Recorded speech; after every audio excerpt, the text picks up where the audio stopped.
Yeah, so what we're going to be going through today is I can show you a quick clip of the edited version of the reference that I found, which I put together mostly sourced through an online YouTube parkour channel called Storo, um, which are pretty well known these days. But they had some really good material that I could kind of take influence from, which is really cool. And then we'll kind of change up and do some exciting things with it.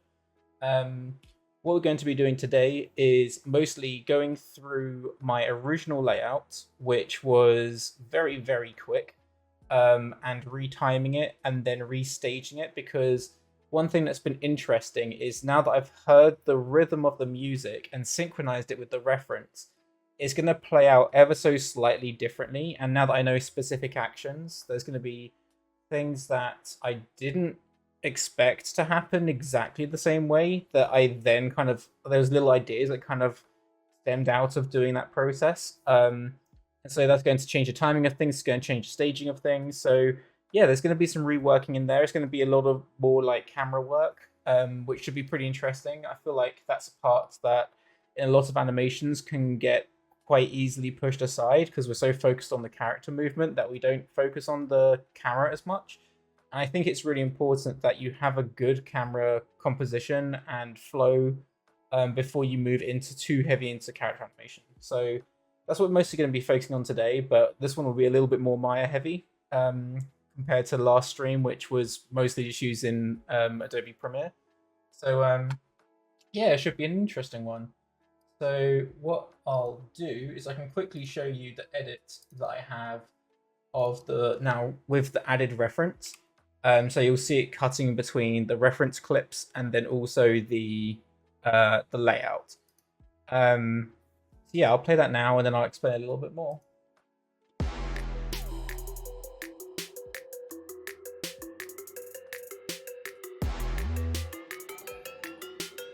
Thank you for the follow.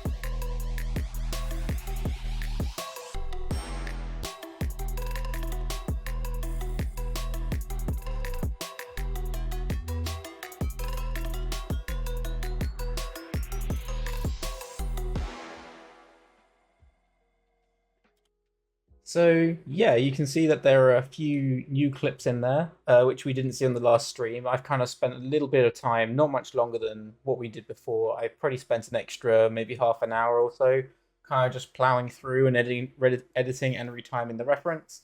And now, yeah, basically what we're going to do today is go back in.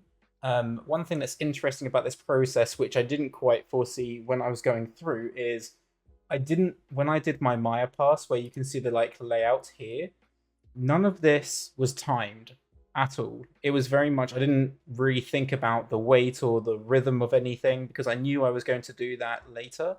So what I ended up doing was I play blasted my animation, but it was going incredibly quick. Like I may even have a clip of it somewhere, which I can quickly show you, just to show you how fast it is. I would play it in real time in Maya, but this is a big scene, so I don't want to start breaking too many things. But I wonder if that's retimed. So let me see if I can find a Play Blast version. Here we go. This is probably just gonna, yeah, here you go. So you can see this is incredibly quick, but all I was doing was trying to find positions of things. And then from there, I went back into Premiere and then re-edited everything. But yeah, there were some pretty fun ideas that kind of came out of the editing process, finding reference and everything.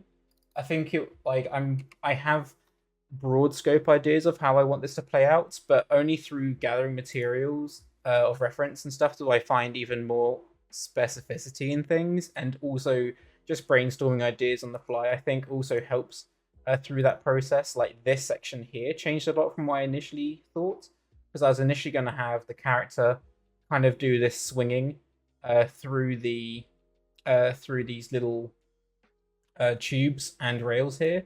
But what I'm, because I had something already similar to that earlier on in the shots, what I've ended up doing is I'm going to actually play this a lot wider in camera, and we're going to be slightly like tilted down so that we can see what's happening below us, and it hopefully should give a little bit more context as to how the narrative is playing through the shot.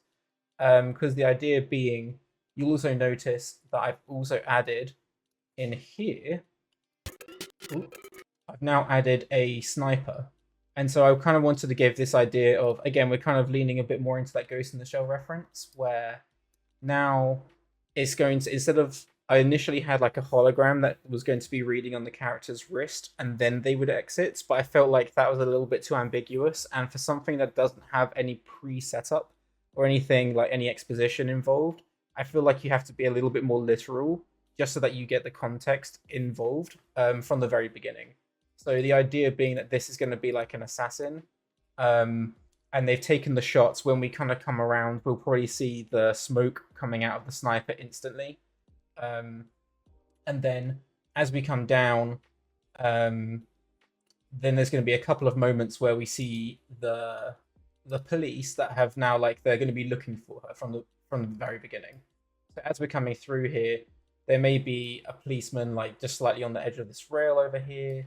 There could be some like looking through this corridor. Like, I want to start to populate this a little bit more.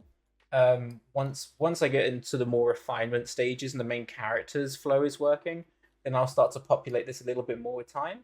But when we get to this stage, I liked the idea of having these like drones that were kind of looking around, scanning the area, trying to look for her. And I thought it'd be quite fun if there was like a policeman who's like leaning over the edge here, trying to look around to try and like look through the area. Maybe they already know that she's like very well traversed in how she moves through the world.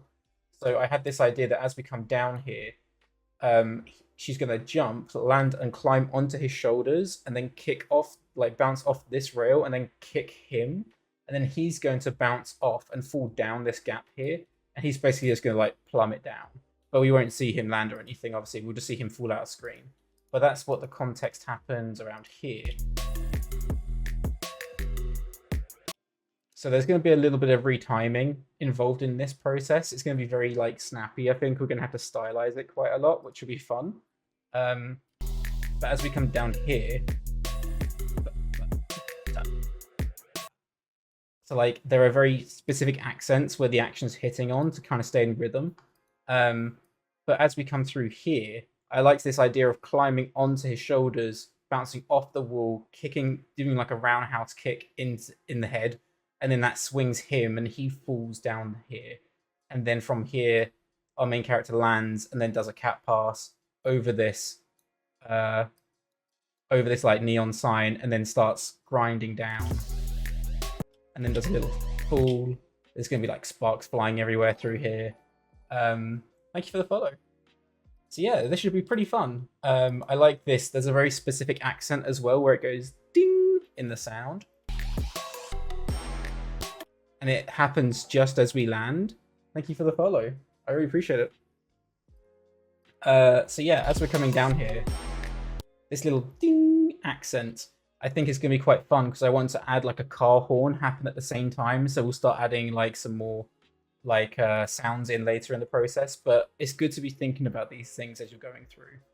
And then I like there's this sound where you'll hear in a moment. So you hear that kind of sound, and I want to get that synced a little bit more to the arms and legs. There's a bit of a scramble as you kind of run through this part, which would be pretty fun. Yeah, so there's going to be lots of different moments in here. You may not be able to hear it unless you've got some good headphones on, but there's a very specific bass drop that happens in here. I might even amplify it later when I edit when I do the final sound edit. But there's like a boom that happens, and I've deliberately tried to sync that with moments where the character drops and like falls through the scene.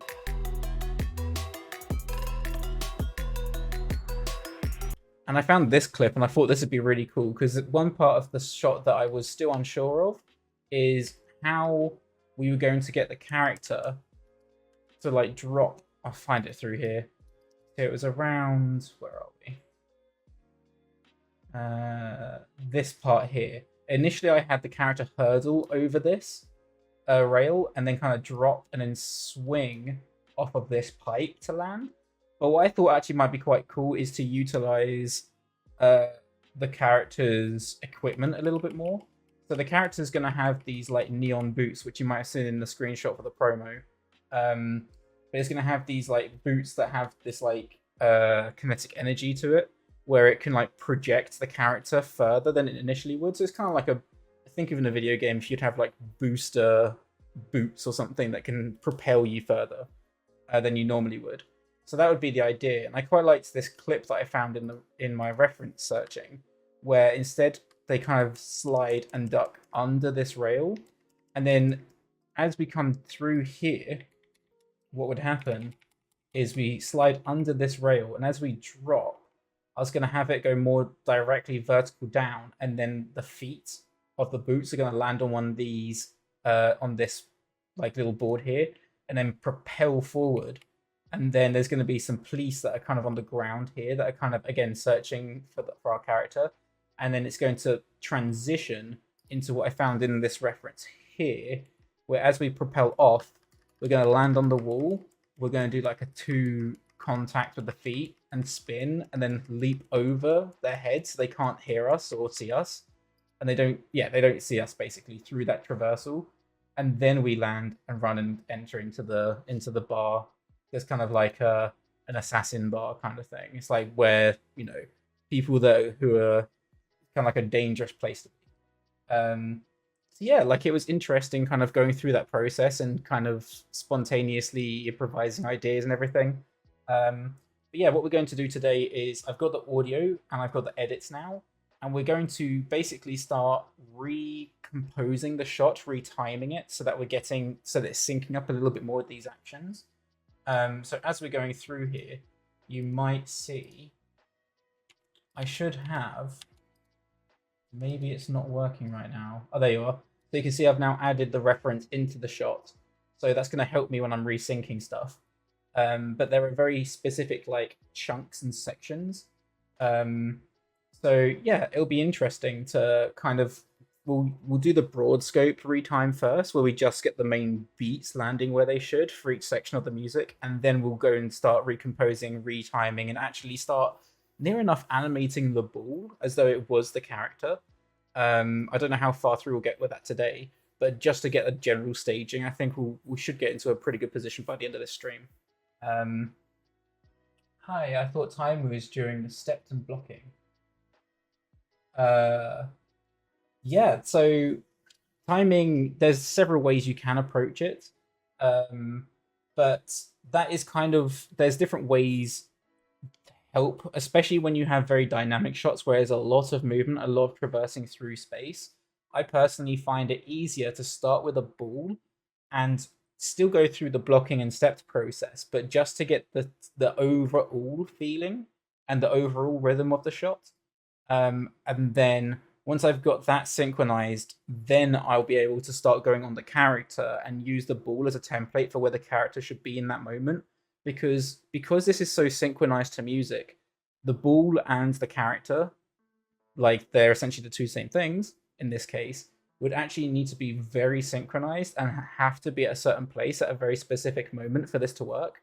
So it was important. It was more important for me to get the overall movement of knowing where that character should be, so that it does sync with the music, and then we can go in and start doing our thumbnailing and our posing, and then eventually, start blocking out the shot using the character. But this is a very kind of like, it's a more elongated process, but it'll make it by doing this stage now, it's going to solve a lot of problems later because I know where my character needs to be at any given moment, and then I can work my breakdowns and my transitions through that process, knowing where I need to be at any certain time. So yeah, it'll be an interesting one. I don't know how well it's going to work. It's definitely going to, like, this is a whole experiment, and like I've mentioned in previous streams, I'm very open to that this might not work. But it's an interesting. I think I can make it work. I think I have confidence, but I'm also open to it failing. So, or just like I look at it and it's like, yeah, this just doesn't feel right, or whatever it might be. And I might even be able to like the solution to that is if I'm hitting into things or things that are feeling too fast or too slow, then I can rework the music, and until I get a tempo that works for the shot, so that it feels right for the movement. So yeah, should be an interesting one. So what I'm going to do first is get the broad scope of the actions working. So we have our edit here, and we have the frame count and everything. It's in the same frame rate as the scene. So yeah, basically what we'll do from here is we'll go through, find those main benchmarks, like where the main beats happen, each chunk of the shot, and then we'll start to rework it a little bit with the timing, just to get the broad motion working. And one of the other benefits of this is I believe for the most part, I have animated the ball and the camera on the same keys, so it'll be very easy to keep them synchronized and stretch them in and out. Just give me 1 second. Just getting some messages come through. Cool. So what I'm just going to do is go through the shots. As soon as it goes gray is where it starts from. So that's the only thing with this edit version, is I have to, wherever, like from here, from 142, I need to know that that's, like, I need to take that time out of the shot. So I can just, to be honest, I probably could just do this. There you go. So now you can see in the bottom left corner from this shot, now this is frame 1. So now when we go through, we'll know exactly that this is syncing a little bit more to Maya.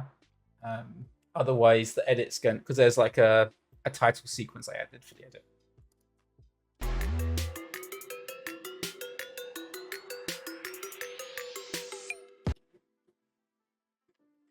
So around here, around 270, we're kind of holding on this moment. And then we start to move out. So what I'm going to do is I'm going to find those keys, which is around here. And what I can do is I can select the camera. And I can select the ball. So you can see this is all our keys here now. And we can use the graph editor to retime things as we go. But as I flick through this, so you can see literally just for this first 2 frames, this transition before we move again needs to be stretched out. And since this is only 1 key at the moment, I can literally just move everything across, so that this moves to frame around 270, I think we said. Yeah, around 270. So that's going to be around in here. So already you can see how much just by 1 key we've already pushed this along to reveal this moment. And like I say, we're going to be retiming and restaging little things, and like we're going to start breaking down the blocking a little bit more as we go through. But just for the very beginning, I just want to get these like broader strokes working, and then we can go from there. So the next section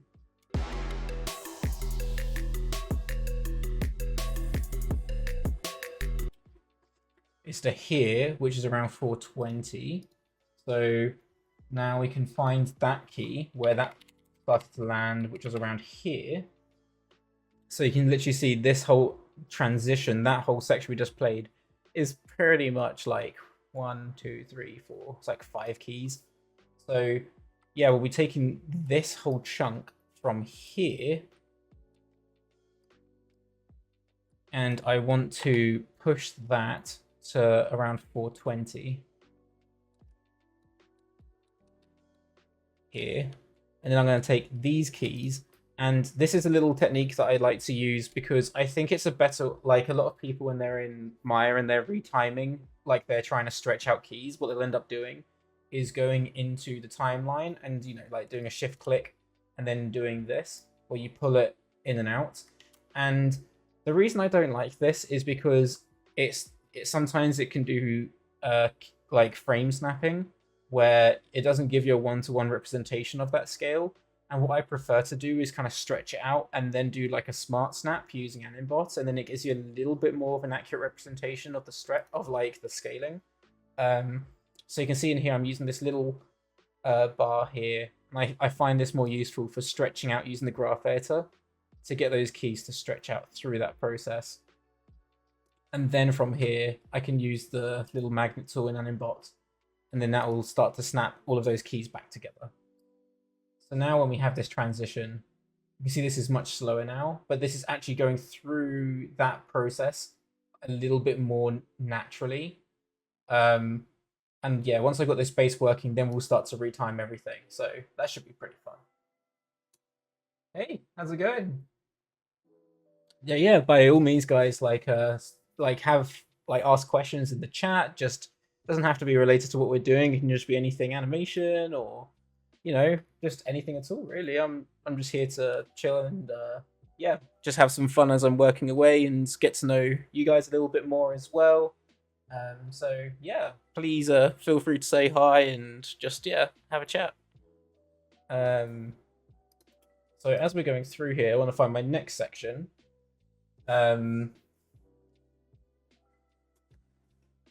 Yeah, no worries at all.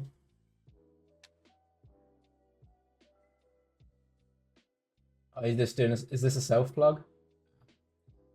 It's fine.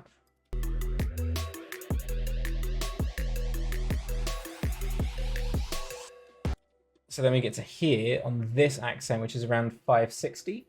So we're going to find that moment, and that was finishing around here on this frame. So we're going to take all of these keys, push this to 560. And then we'll take all these keys from the last benchmark and again stretch those out. And then do a little magnet snap. Make sure that's all linked up. And now this is starting to get a little bit more of that rhythm. I've also noticed in here that my reference is now not tied, which is interesting because the reference itself should be synced. So what I'm going to do is I'm just going to go into our reference, which I should have here. And it is set to -142. Interesting. So if I need to make sure this is synced before we go any further. So we should see the first reference on frame 283. Yeah, it's not. Interesting. So what I can do is I can just go into, let's just set a key so I have something to move around, and I'm just going to move my reference back and forth. I probably need to make it earlier until I see the first, there you go, I see that first reference pop up. Oh, okay, it was actually synced already, so I can just set my key to 0. I'll break that connection. Maybe when I did the edit, I exported my images so that we didn't have that hook up that title sequence, and that would make more sense actually. So now when we're going through, you can see these actions are roughly synchronized to the moments that would be happening in the shot. And then we have the swings through here. So now everything's starting to synchronize with Maya to my Premiere edit a little bit.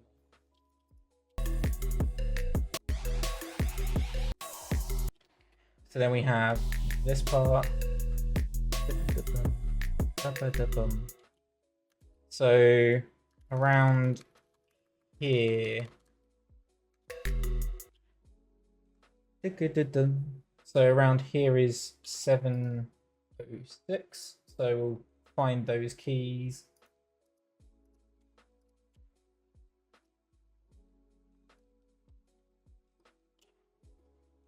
Which was around here. So I'm going to insert a key here. Just so because we're holding out this shot, this moment we're kind of holding, which I didn't initially intend.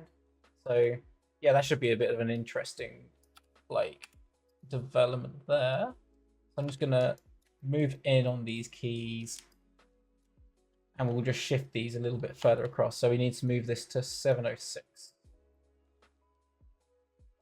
which is around here. There. And then we'll take this chunk and then again stretch this out. And then make sure it's magnet.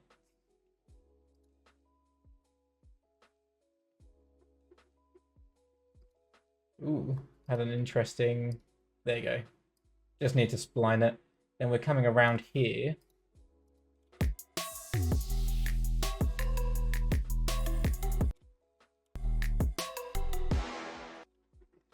So then we have that bang. So whenever we hear that sound, that's like the next section. It's almost like the next chapter, if you will, for the piece. So as we're coming through, that happens around 8:40. So we'll find that beat in there, which is around here, 8:40. So we'll take that, move this to around there, which is 8:40. And then this section, stretch this out. Again, I'm just using estimations right now. I'm not being too specific with what happens during the transitions because we'll refine that later. Then the next part.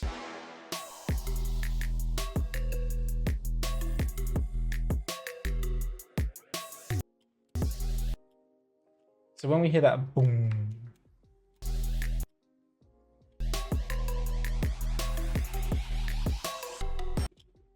I'm going to go from this next ding, which is around 11:20. So we're going to find all those keys through this transition to here. So this frame is going to be on 11:20.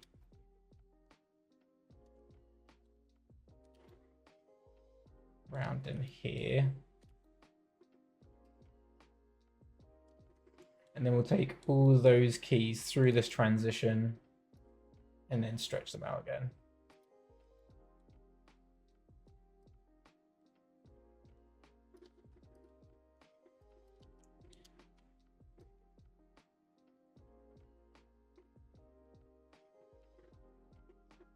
It seems pretty synchronized for the most part. So the cat part happens here. So this part is happening a little too early right now. So I'll have to retime that a little bit. But this part here, around this section, works pretty well, where the reference is. But everything will be synchronized more to the reference, like image sequence we have here, when we're going later into the process. I thought I'd also share this. When I was just going around London earlier today, I went and I stumbled by the Disney store and I actually found they started selling little Spider-Verse figures, which are pretty cool. So yeah, I'm always about trying to get more merch on the things that we've worked on. So well, that was pretty cool. Got some 2099 ones. It was like one of those big Disney pack kind of like figurine things. So I like the Gwen one. The thing that I liked about this as well was because I was able to join the project quite early, I got to actually see them like posing these marketing, like the marketing poses and everything. It was a lot of the leads did these poses in the very early stages. So it's really cool to see these, like, I pretty much got 3D prints of like my colleagues pose and stuff, which was really cool. So yeah, I definitely had to get those. So now we're getting to the next section.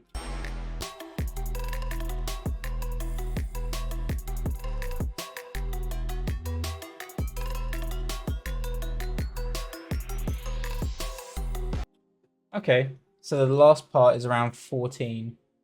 So I think we'll stretch this out to the very end, this whole section, and then we can retime little bits as we go through. So we're looking at, was it? Yeah, 14. So we'll stretch this out.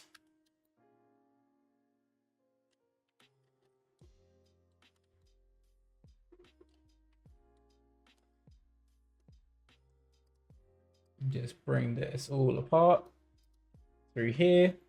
So now, in theory, if I put my music, because I have the sound for this, this should sync up a little bit more. I also need to offset the audio in here. Oh, it's already offset. Interesting. Maybe it doesn't need to be offset then.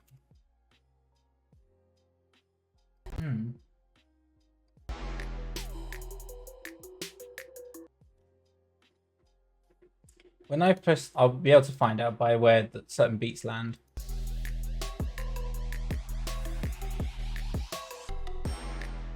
Yeah.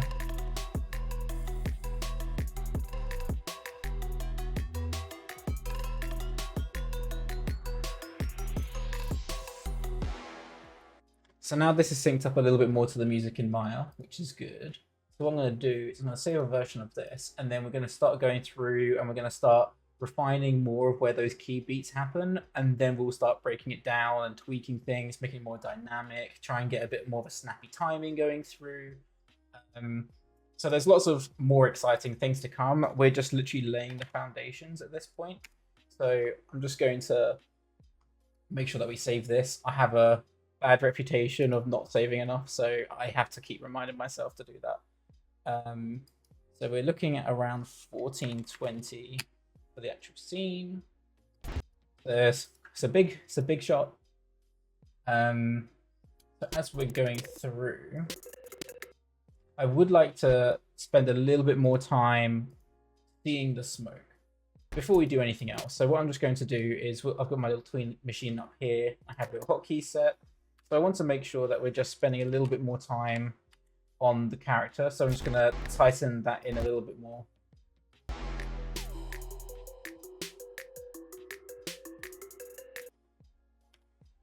And then like slightly ease into this a little bit more gradually.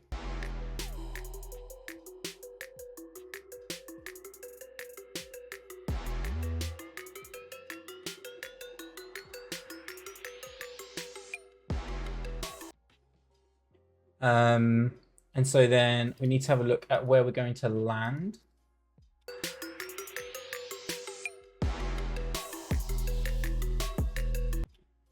So around here, around 350 is where we land on the ground around here. So this frame needs to land on 350.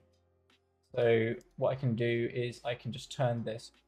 I'm going to turn off the sound so you don't hear the scrubbing constantly going back and forth. We've got the graph editor if we need it. We don't need a reference editor like that. So this frame here, we need to land on 350. We also have our little reference in the corner here. So we can start to even just use that, to be honest, to retime a lot of it. So we start landing here. So this frame, we're starting to ease out. Around here, we're hurdling over, landing here. So this frame needs to land slightly earlier. I'm going to take these keys. And around here, this frame, we want to shift as well. So I'm just going to move this back a little bit. So this section, we're just going to stretch that so it lands a little earlier.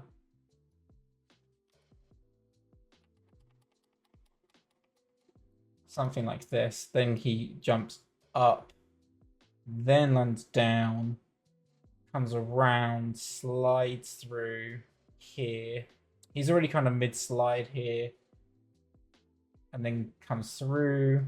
I think that generally works for now. Then as we come up, we have our first swing.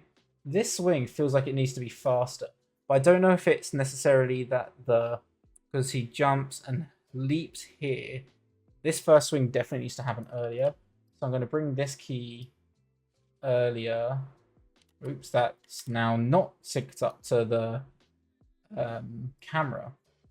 So what I'm going to do is, before we go through any of this, I'm just going to make sure that all my keys and my camera are all keyed on the same frames.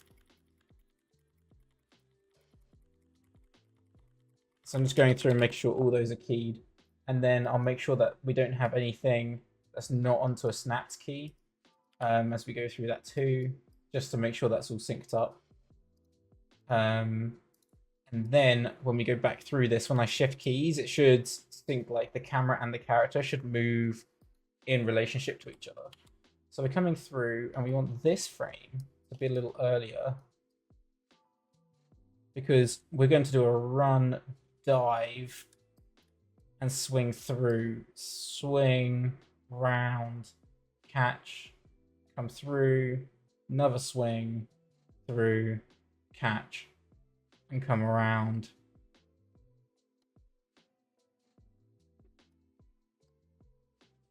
Come through and land here. So I reckon I can bring that slightly earlier too.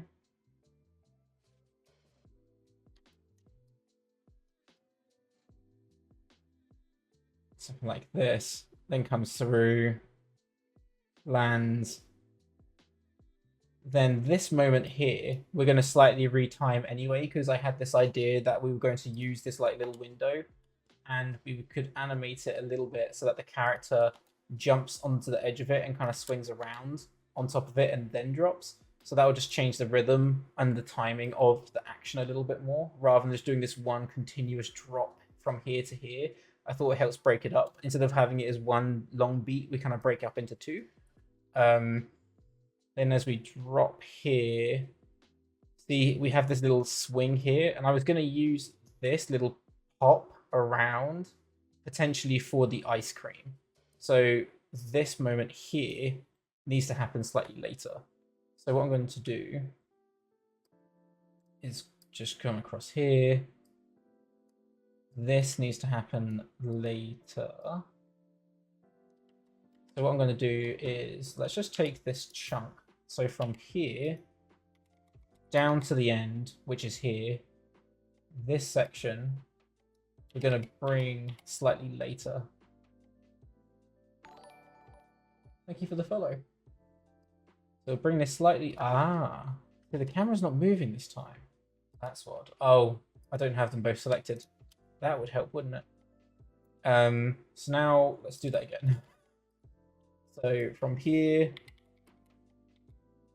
to here, it was around this frame. So this frame up until the ice cream here. Now we can shift that.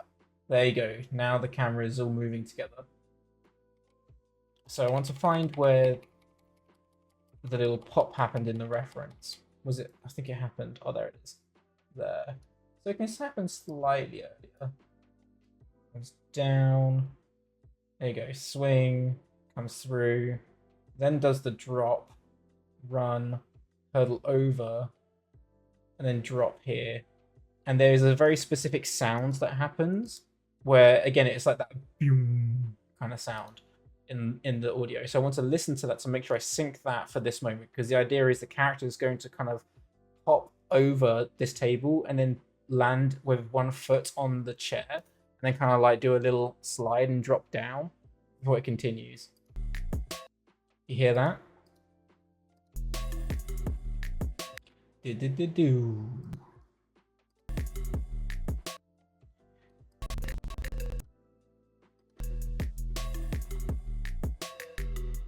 I think that's actually generally working for the moment.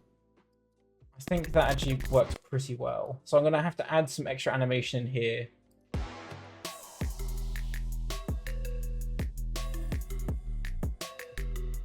I think that will work for now. We've got the main beats working. Like I say, we're going to go through and we're actually going to redo a lot of the ball here later in the process. So yeah, it should be interesting and kind of fun once we get into that part. I'm not going to try and do too much squash and stretch. It's mostly just going to be timing and spacing. And like overall position staging. Squash and stretch will do a little bit more in the thumbnailing and the blocking process. But I don't want to I don't want to worry too much about how those transitions are happening like with squash and stretch until later in when I get a bit more creative with it. I'm keeping it like I'm taking this in small layers at a time, and then it will eventually build up and get more and more refined by the end of it. So now we're getting to the next section, which definitely happens a lot faster.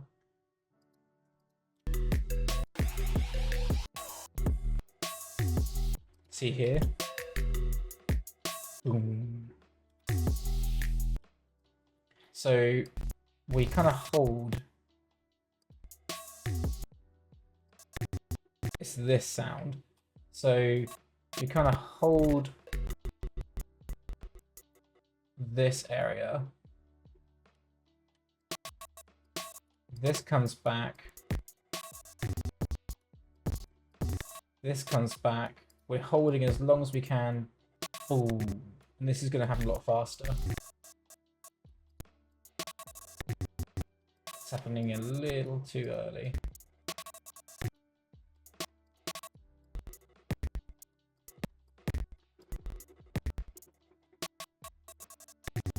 There you go. So it's getting a little faster now.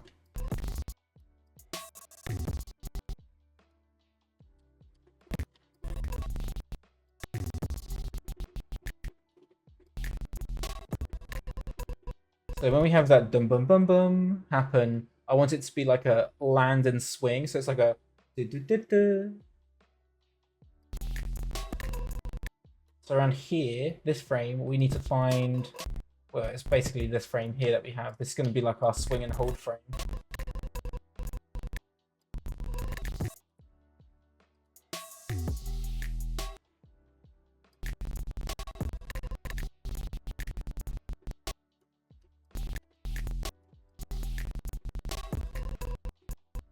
There you go.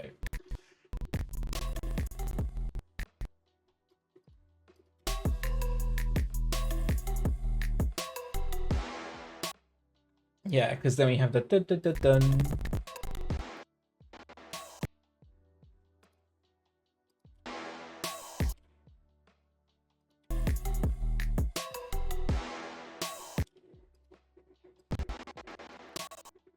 Yeah, that works already pretty well. Dun dun. Dun dun dun dun.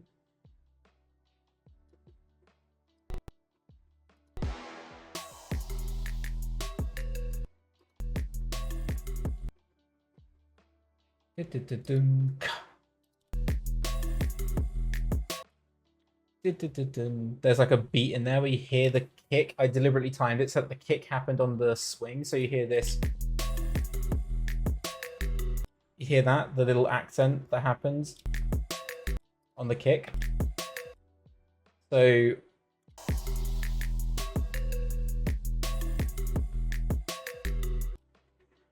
I need to make sure that I time the general action here.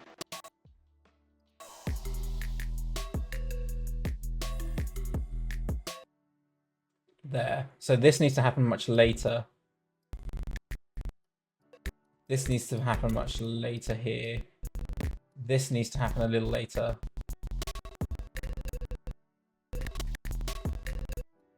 I want to see where that happens.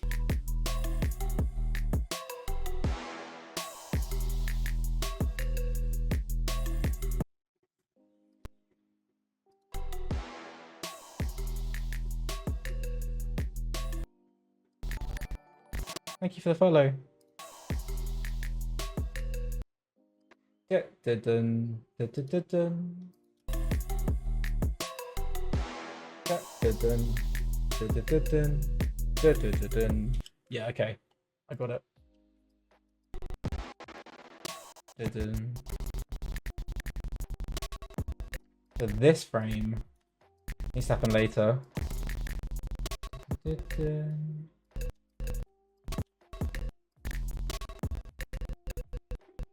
Then da, da, da, da.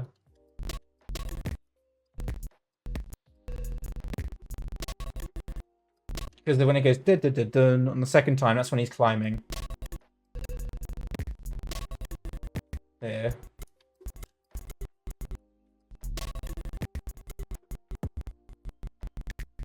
Kick.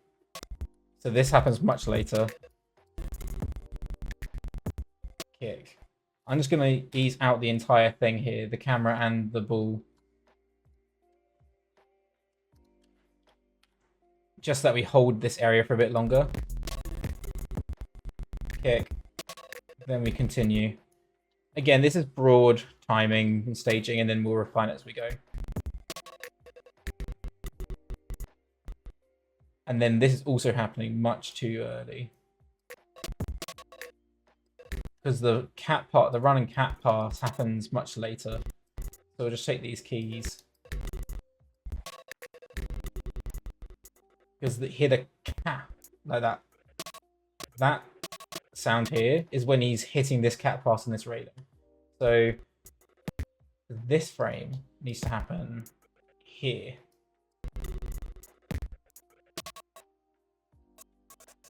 And then we have the doom, and this part's gonna. This part, see how I've animated the ball bouncing backwards and forwards. That's slightly different to how I'm gonna do it now. I'm gonna have him go boom, and on that boom is he's gonna grind down one of the neon signs. He's gonna have a lot of sparks kind of flying and everything. So this is gonna be slightly retamed.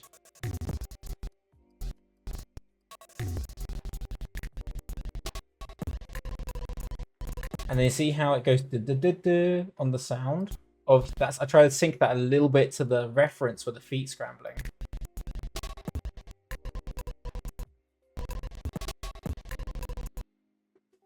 So in there, this part actually works pretty well.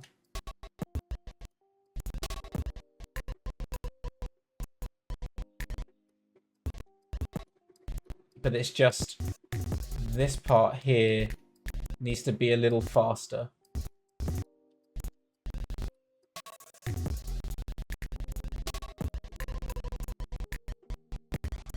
And then the da-da-da.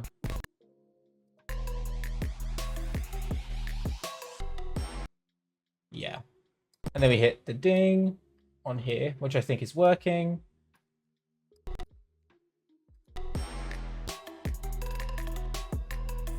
And then we have the diddle part.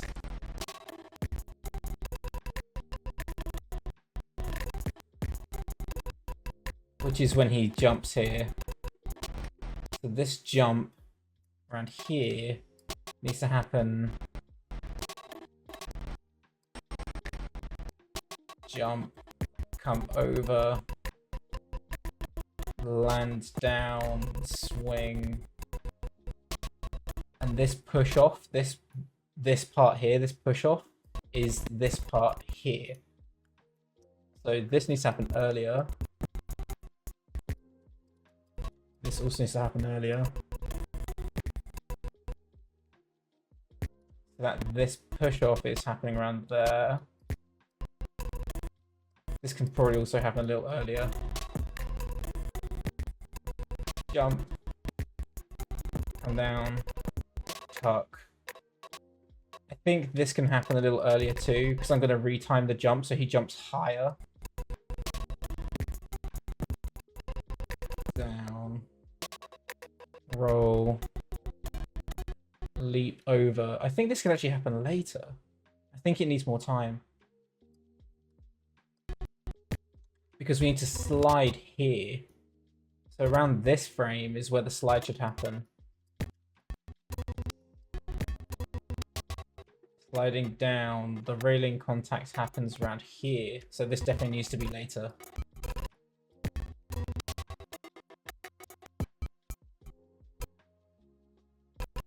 That works a bit better now.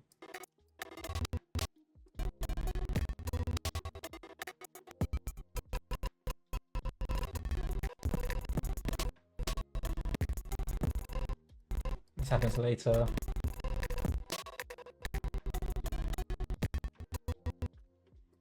I think it can still happen later. That feels better. Comes down. Push. This also needs to happen later.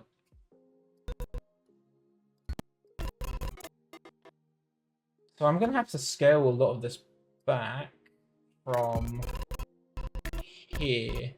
So from this frame coming down,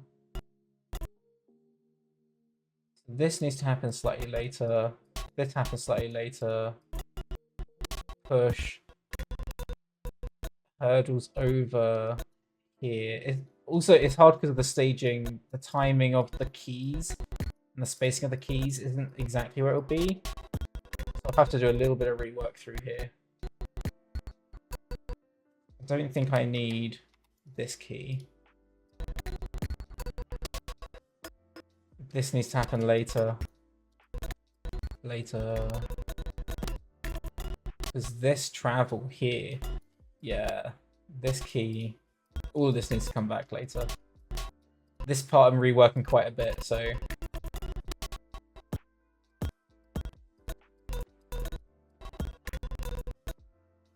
it's getting, yeah, this is getting closer.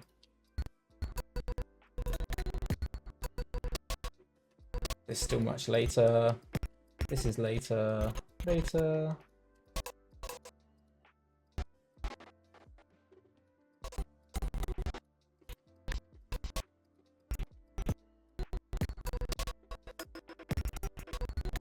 This still needs to happen later.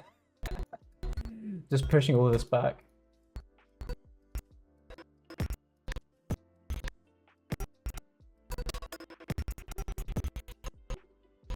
Then the land happens around here, and then we run through and come in.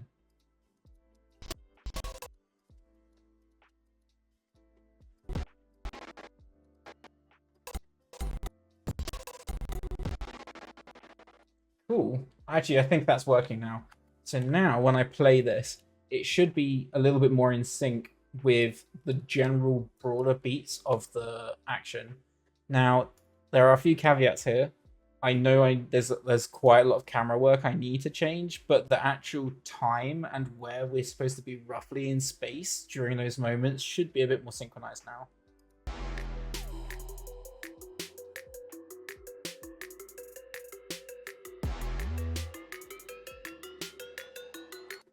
I reckon because there's a lot of build up here, I could probably drag this out a little longer.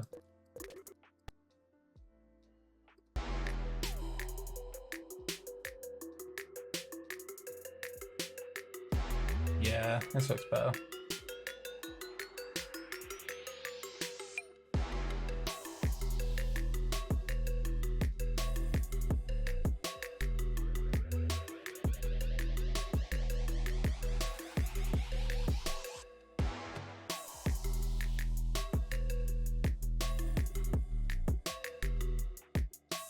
Whoa, yeah, something odd happened there. That's definitely wrong. Okay, what happened here? Something got weirdly dragged out.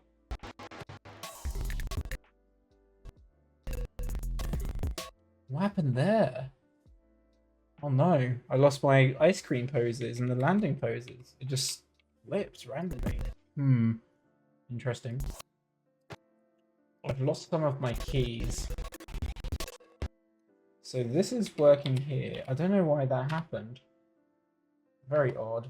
What I'll do is I'll save this. And then we have our main here. I don't need these keys. Delete that. From here to here,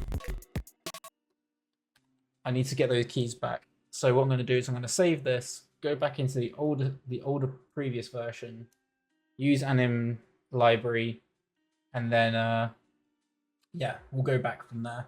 What I'm going to do quickly, just so that I don't break any NDAs, I'm going to turn off my screen for just 2 seconds whilst I bring up my studio library, make sure it's not set to work.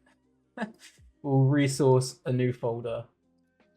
And then let's add, change the path settings. We'll make one for our project. So we'll go in here, CYBERPHONK, and I'll just call this pose library Maya. And then we'll set that, select, save. Right, now I can turn this back on. Not breaking any NDAs today. So we've got this now, we've got a studio library. We can create a folder in here. We'll just call it camera temp. And then we'll save this, go into an older version of the shot onto yeah, maybe the retime from version 3 might work. And then we'll save those back out. I'm not sure what happened there. That was very odd. Maybe I missed something along the way when I was retiming and something got lost in translation. I'm not sure. Interesting one. So here. So from here, we lost our camera and ball animation. So I'm just going to take the animation from here and we're going to add animation. And I want to go from 560 to, it's around here, 707, I believe. Was it 707? 706. And then we'll just call this last layout just as a temporary thing. Now we can save that. So we should have that animation on, oh, actually, I've got it on 2 controls here. So I have to do it for both of them. Let's overwrite this. Because I have camera and I have the ball. So we'll just call this underscore ball. Just replace that. Oops. No. Let's delete these. Didn't do what I wanted. So we just select the ball. And we want to go from, was it 560 to 706, I believe? 560, yeah, to 706. So just this section. And then we want to call this ball last anim. Save that, and then we'll select the camera and do the same thing, but we'll call it so we want 560 to 706. We'll call this camera underscore lost anim. Save that. So now when I reopen our newest file, don't need to save any of that. Just needed to get that information onto the Studio Library. Have I lost another? I lost something else as well. So around 560. Let's see if this is going to work first. Go to 560. We have the ball selected. We're going to apply. There we go. So we've got that back. We select the camera. Also apply. Now when we go through here. There we go. We got our camera and our character back. So now we need to retime this again. Around that ice cream section. Needs to be later. Let's do the scaling version just so I move everything collectively, because otherwise that's going to get very busy, very confusing very quickly. So around to here, and then we take that scale. Oops. That's interesting. Why are you selecting those? There we go. And then we don't want to select that. There we go. So now we're going to go to around here. That's around there. And now that syncs up to this a little bit more.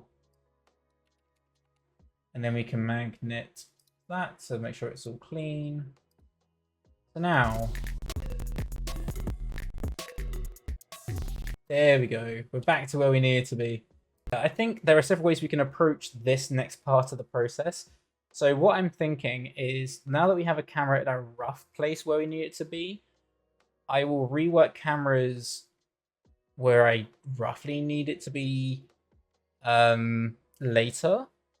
But I think for now, a lot of the traversal where the character is going to be is in a pretty rough position of where it needs to be, and we can begin to refine that. And trying to refine 2 things at once might get a little bit confusing to try and tail. So what I'm going to do is I'm going to go through the ball, and we're just going to animate the ball animations, spacing and timing, and then we'll do that for the entire shot, and then from there we'll go in and we'll refine the camera, and then we'll rework the staging. But the thing is, I don't have to. I like doing it this way as well, is because I don't have to worry too much about my poses being changed by changing the camera at this stage, because I'm just using a ball. Like, the ball's going to look exactly the same. Thank you for plugging Chester. Yeah, I appreciate it. Got some good material on there. So what I'm going to do is I'm going to save this, and then I'm going to make a new version, and we're just going to animate the ball.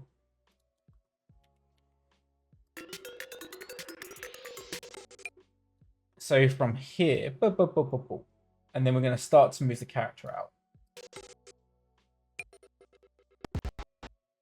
So here we're going to begin to exit. I'm going to make sure I have my key poses first. So where I want the character to land at certain points. So around here is when I want the character to be on this railing. And he's going to be slightly leaning back.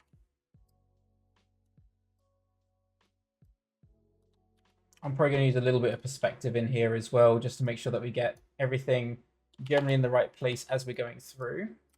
So now that I've got this key, and I want to make sure that I've got my next contact as well. So as we're going through, let's have a look. We have this hurdle, shift over here. Oops, that was odd. So we're here. Ooh, the camera moved some. Whoa, okay, what's happening there? Let's delete that. I'm not sure what I did with that camera. That was very odd. Let's delete this. Right. So we have this contact here. So I'm going to have him come down. He's going to do a little jump and hop. So around here is when he's going to begin to instigate out.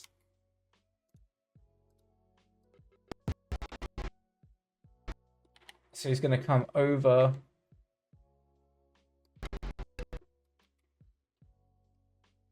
He's going to come up.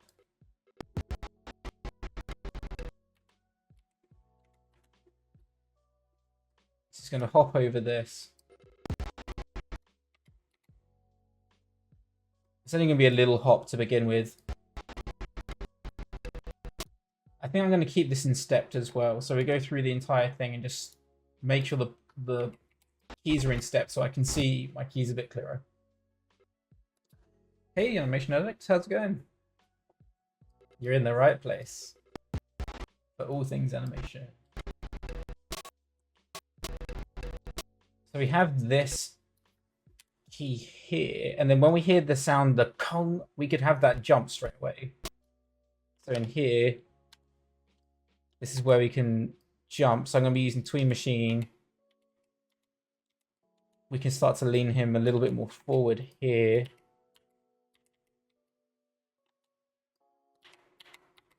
Then he jumps up.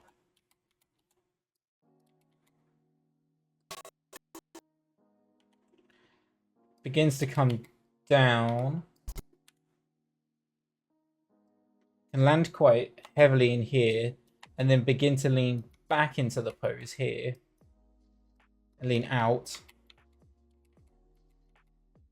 And then we do our little flippy flip.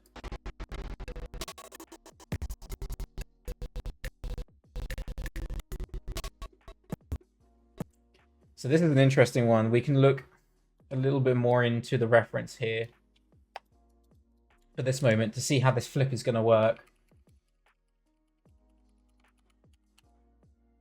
So we're leaning back here. I think we can really like amp up this anticipation. So we come up here. Big wind up. Project off. So we're trying to find the mid action where we're coming upside down here. And we're going to jump outward to around here.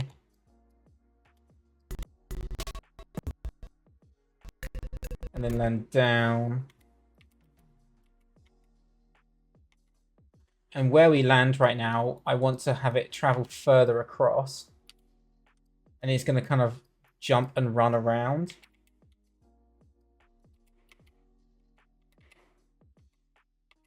Because we're coming up, he's actually going to be higher in the air than where he initially landed. So it's going to be over here, then come down. I want to make sure my graph editor that's going to be a little cleaner, because now we have this full 180, or like, yeah, a full 180 on the rotation X there. So I want that to be a full 360. So I'm just going to go in here and add 360 degrees of value to the rest of my rotation X and my rotation Y. Plus equals 360. Oh, maybe I didn't need to do it as much. What about my Z? Is my Z okay? My Z is okay. So as we're coming through here, now when I just do this transition, you can see it does a full flip down. And then we're going to run around into this part here, where we're going to run toward the edge of the glass and do a big swing and slide round.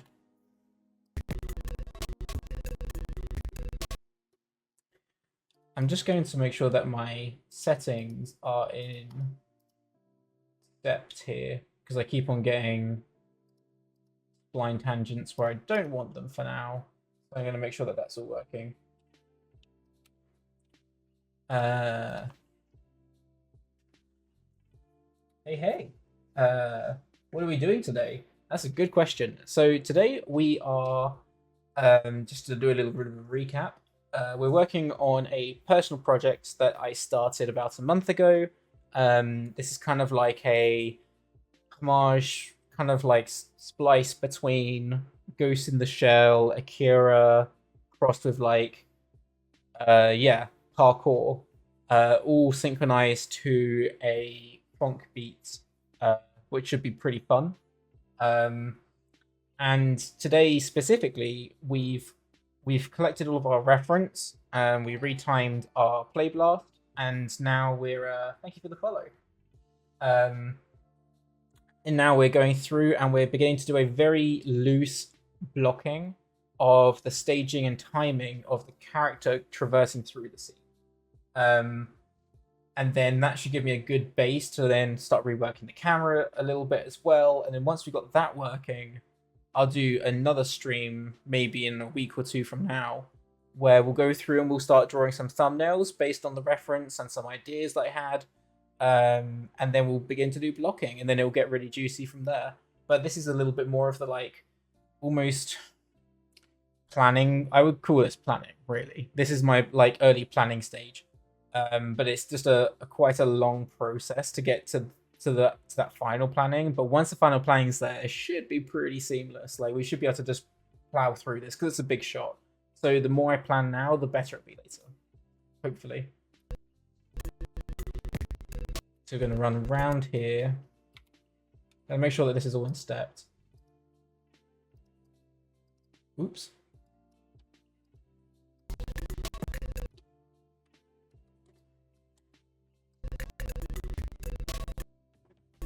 And then we're going to glide round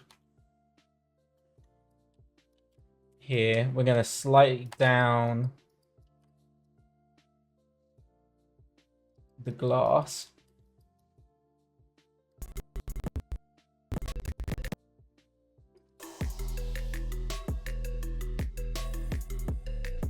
We hear that boom. And I want that to happen as we glide.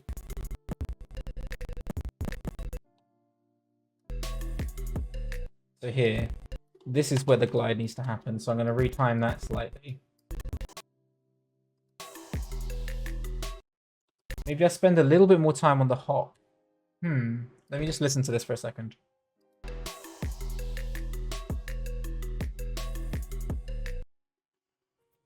Maybe.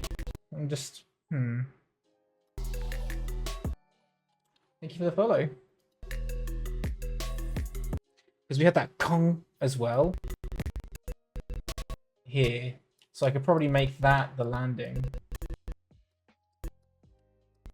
Yeah, we can. I think we can play around with the timing a little bit here. So this backflip, I think we can have a bit more hang time and like exaggerate the spin, so we get this like almost like a slow hang time. So come up and hang, poof, and then move into the next step. So we're again really playing around with the rhythm. So there.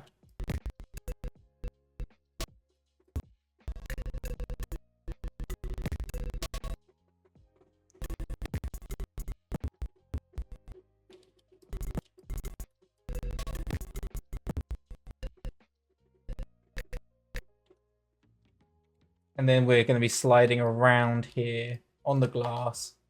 Come round, begin to lean forward into the run.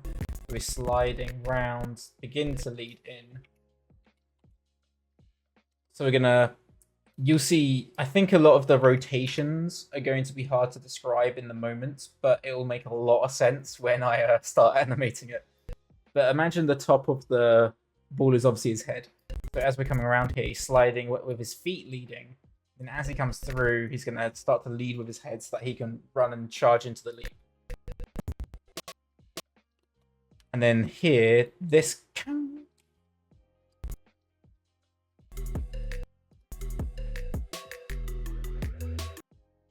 Yeah. So this here is going to be where he leaps into the air on the kung. So we're going to lean him forward. He's going to dive forward here.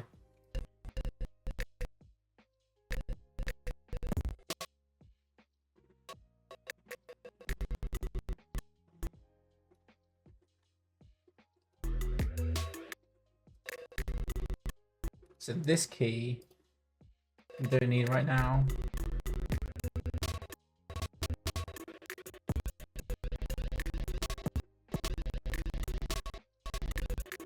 Just looking at the reference. So this swing here. Now the question is, I've got two swings, and I have to ask myself which direction I want each one to go in.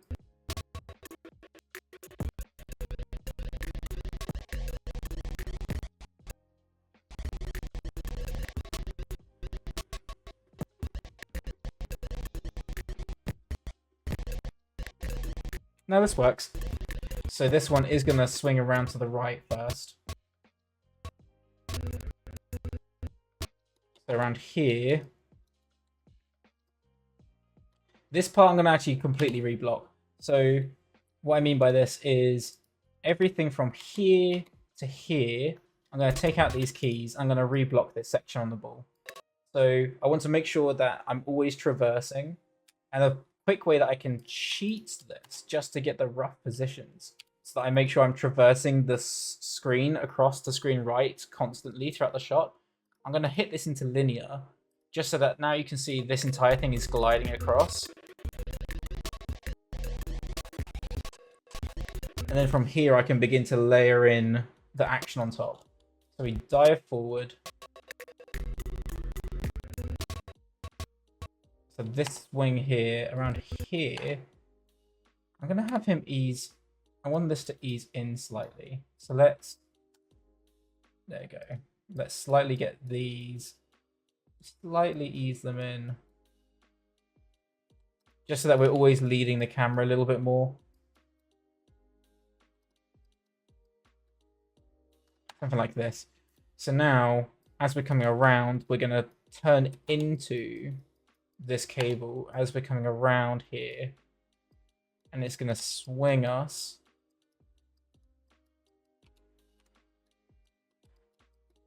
lead through,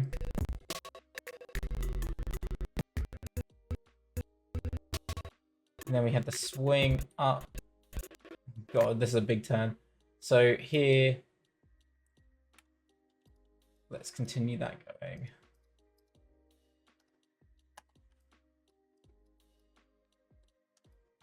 So now we're around the other side, so we're coming through, under, rotating this way. This is one of the more technical, like, swinging parts of the shot, so it should be interesting. as we're coming through.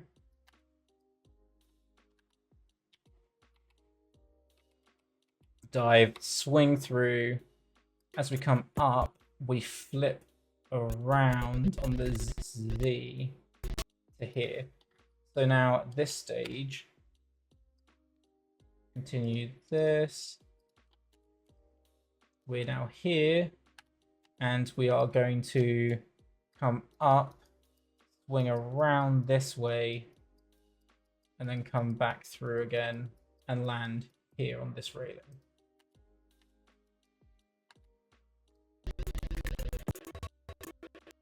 So now in this transition,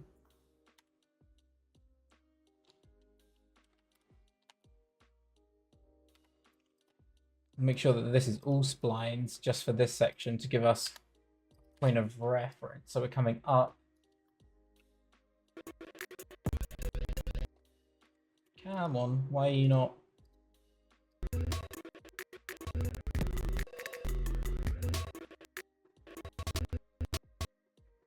In here, we can add an extra breakdown, keep that swinging this way. In here, this breakdown, we're swinging around, I think. Yeah. Around here.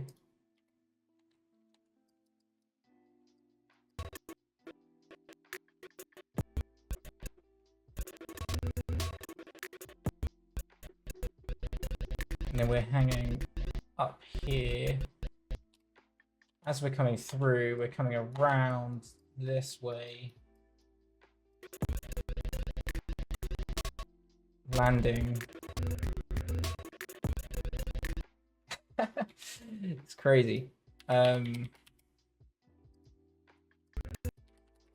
through, swinging around, heads here, comes around this way. We're easing in.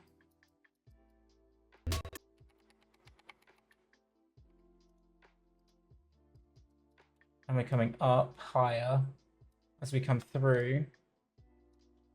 Then we're swinging head around. Yep, yes. Yes, yes, yes. Then following through. I think I can blend the rotations there just a little bit more.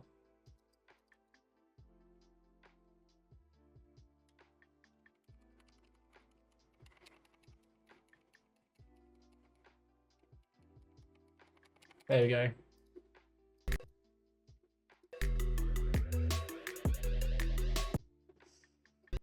I think it's going to work when I start planning it a bit more, but for the time being, what we might even be able to do, I might be tempted to, I'm just going to take the ball and I'm going to change half of its faces to a different color, because I think that's going to make a lot more sense when we're rotating the camera.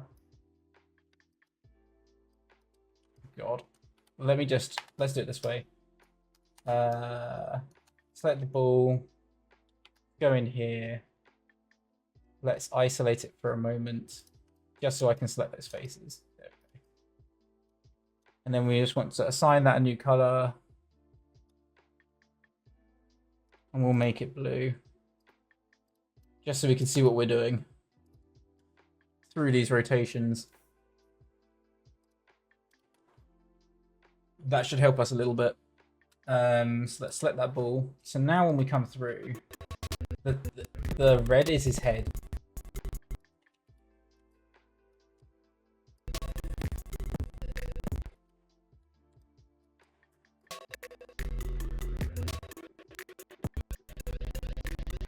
There you go.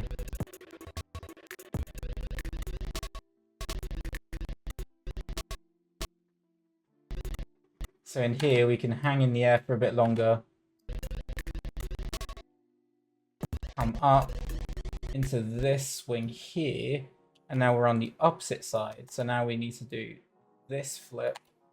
And we're here. Tilting up this way.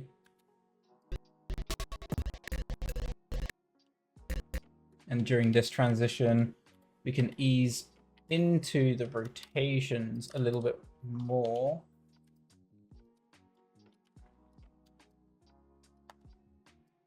So we're slightly higher as we come up.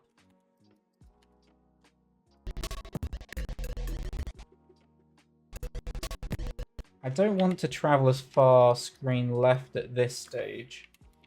So we're coming around here. Here. Slightly more this angle to here. I think we can hang in the air a little earlier here. Maybe a bit higher. I've got to also, the hard thing is I've got to imagine I'm going to rig this cable so that I can have the cable, like, it's going to have some recoil to it. It's not going to be fully, like, stiff.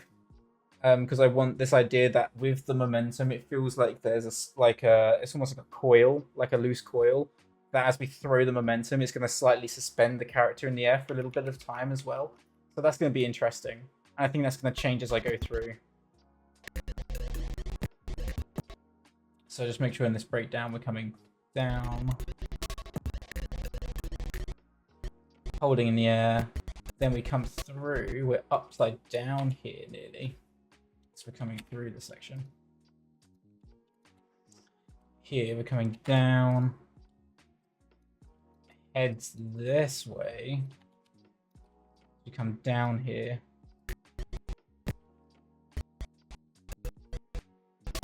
Come upside down here.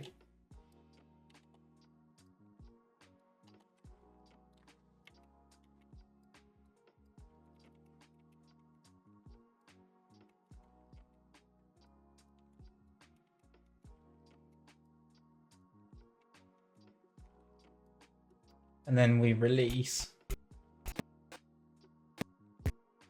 And spin around to the left. That's a really fast transition there.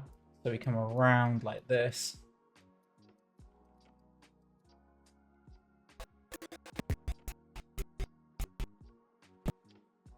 And we're going to hold in mid-air at this stage here. And then grab back into this swing on the down as we come through here.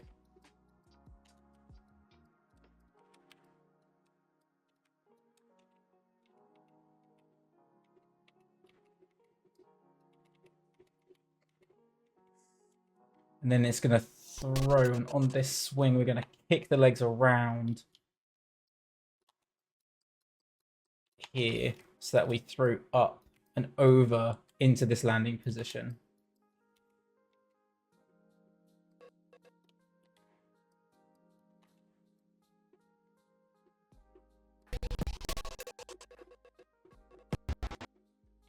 And then the down is when we're going to land here.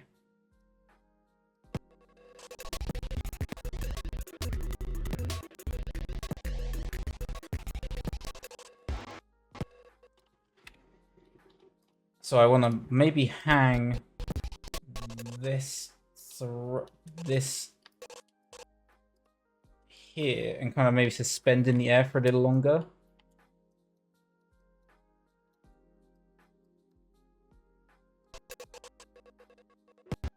There we go.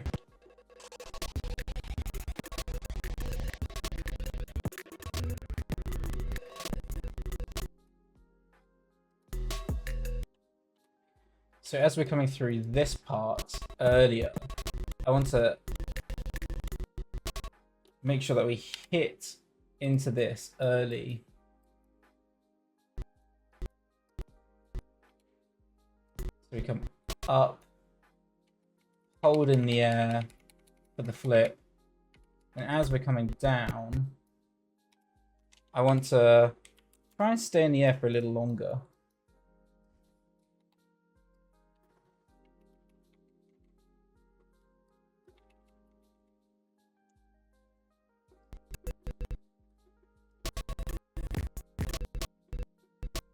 And here, this is where we land.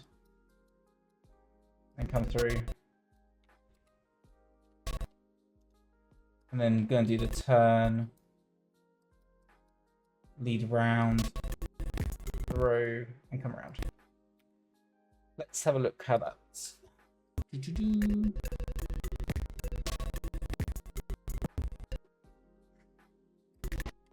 gonna save that. See how it's playing.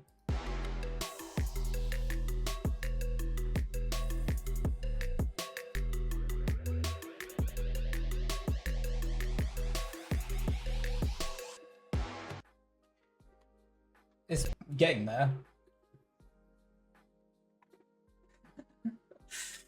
Nice to see you here, Hato.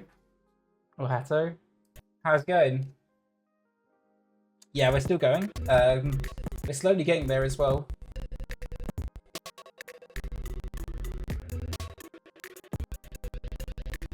That's working, coming up. In here, this transition needs to swing around here. Need to make sure I'm always facing this way.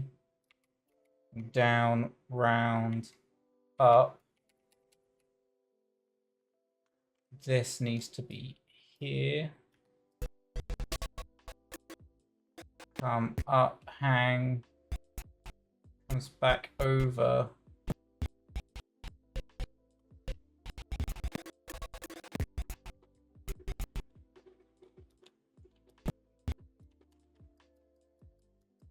Around here.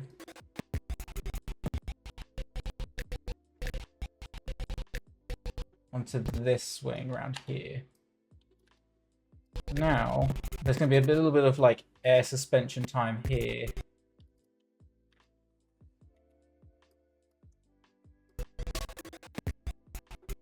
And coming up, hanging, then we come through. This is going to drag here.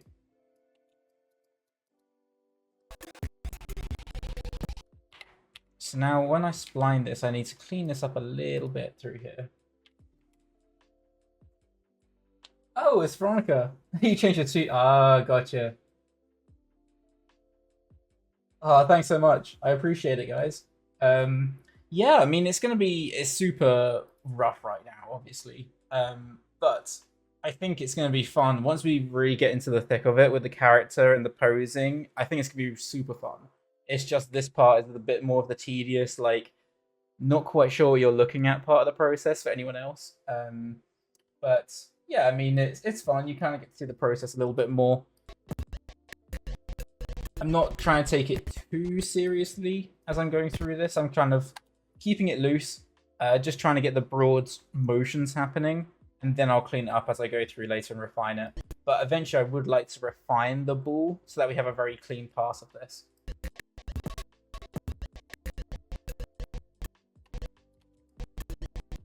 So now this is going to begin to come down. We're coming through here, around and under, into this.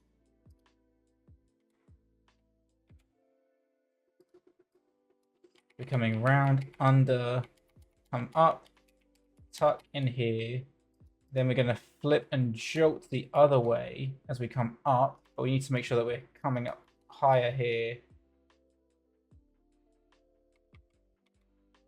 The body still stays, the legs still stay higher through here. So we come up, we kind of hang in this area for longer.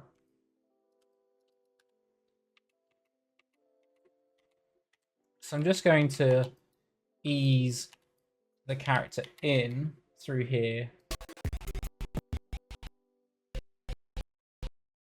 And then it comes around, kicks, and comes through.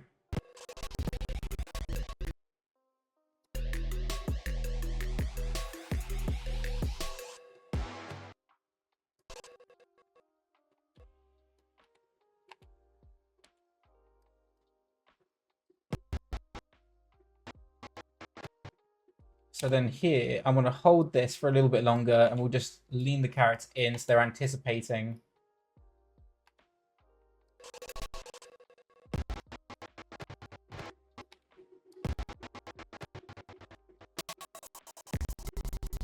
So then when it says ba-ba-dum, that part there, I want the character. We're mostly using the perspective at this moment. Like, I'm not too worried about what camera's doing because we're going to refine a lot of the staging and the timing of that later. I'm just literally trying to get a pass of the ball working. So what I'm going to do is I'm going to use my little window shutter here, the little window, and I'm just going to repivot it just for the time being.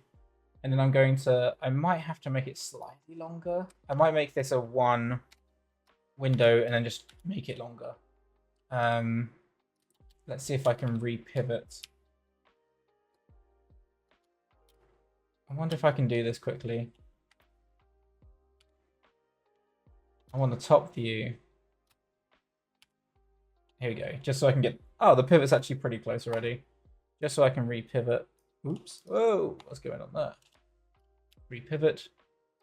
Angle. There we go. So just when I scale it here, make that a bit longer. It's just for the time being. It's temporary. But now when I turn... Oops. We should get a decent length of the window.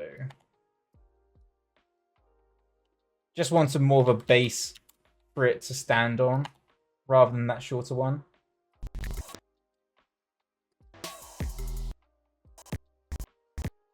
So in here, da-dung.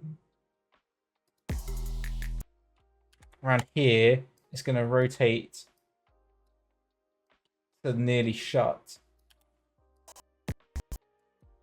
Da-dung.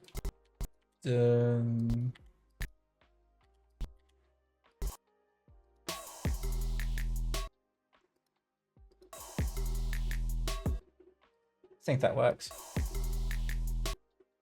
Might make it slightly faster.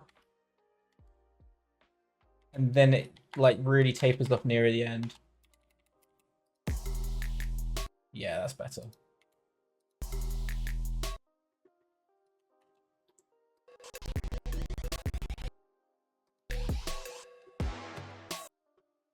So on this guy here, this is going to be the jump. And then here is going to be where it lands, comes down onto the windowsill, and it's the land swing kind of thing. So we're going to come down here, land on the windowsill.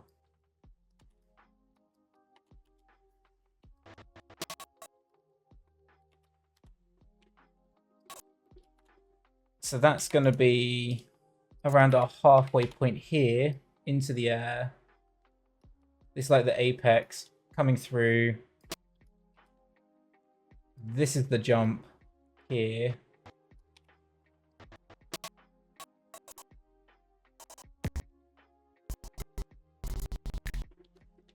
And then this is where it swings around on the window.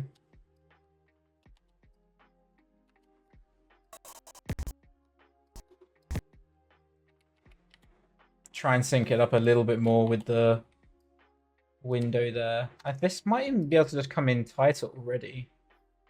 So this section, and bring it earlier.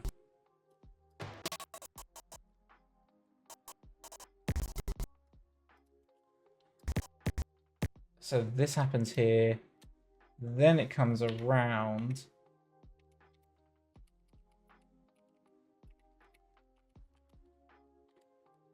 So this frame here is where it lands.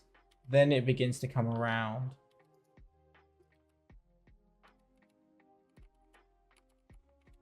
Here.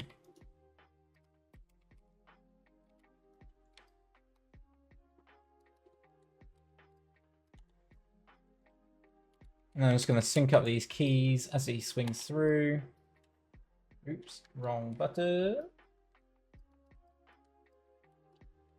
Coming through. Here. Let's put this back in steps now. I don't think we need it for anything else.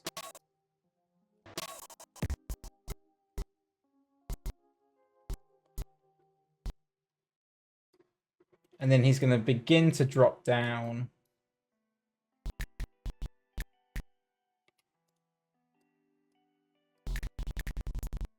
Because we have the ref here of him landing. So this is when he's come down onto the ice cream to swing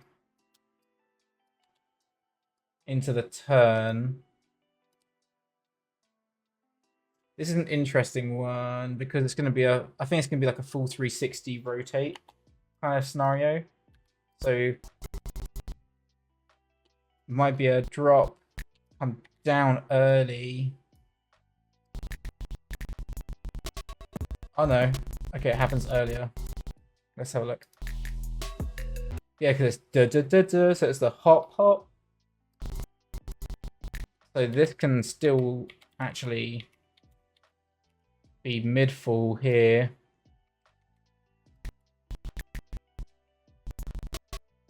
Yeah, this works better. Come down. The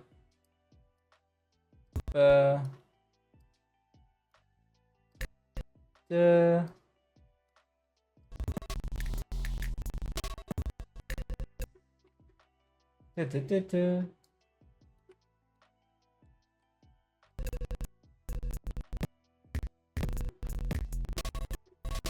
that bonk kind of thing.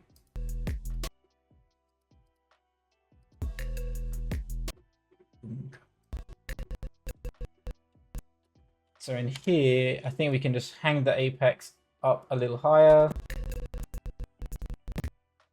Down.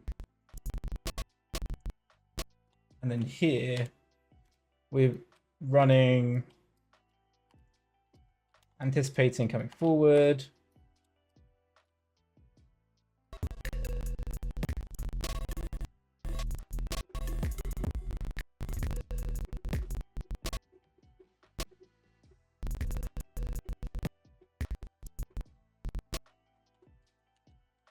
Push off here. So here, that's when he's landing. He's landing on the table here. Oops. So he's landing on the chair, and then this is when this goes boom and drops down. So here, I've already got the pivot actually already working, which is fun. So just going to drop it down slightly more. Make sure I'm saving. Then from here, this kung is when he hits the ground. It's going to drop to the floor. Also need to make sure my rotations align. Thank you for the follow. Now when we come down, it's going to drop here.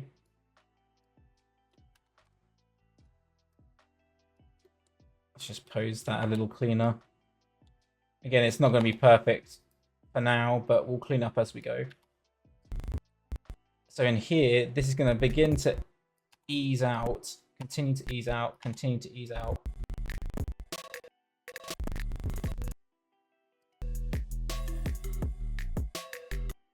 There you go. I want it to be quite gradual in that boo buff kind of thing. So I actually can play around with the timing of this, just on the rotations of the chair. So as we come out here, this kind of eases a little smoother, and then it holds for a minute before it hits down. There you go.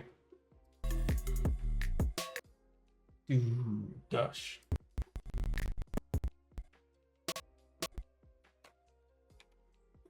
So I might make this later and then kind of hold in here. Drag this part out.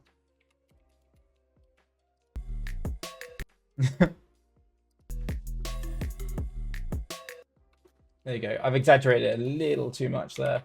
If I just ease that out a little more. There you go.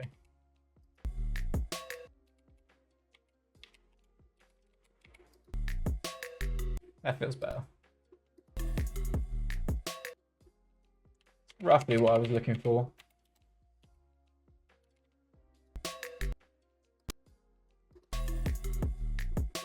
Yeah, that feels better.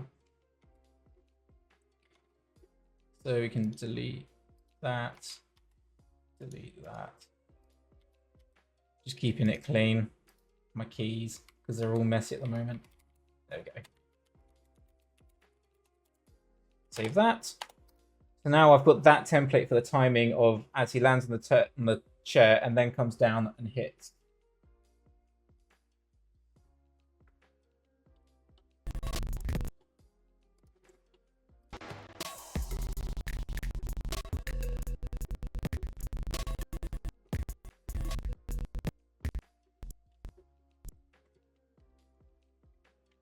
And here he's coming up. I think we can like exaggerate some of the apexes a little bit more on the jumps just to give it a bit more of that dramatic flair kind of thing.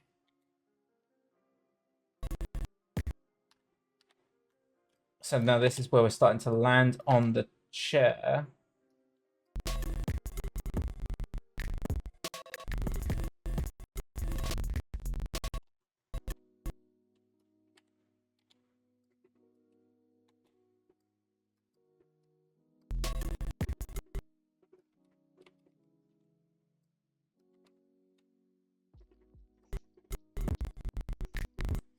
So we land here, then we have the chair begins to slide around here, comes down. I think I can make this jump a little longer. Drag out the jump a little bit. So in here, this doesn't need to be angled as much. A little higher on the apex.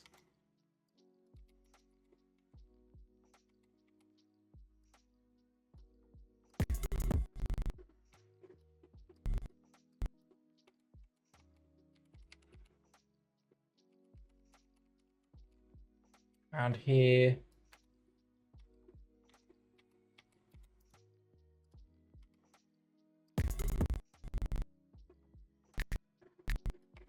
Coming down, continues to come through, continues to come through, easing out, push.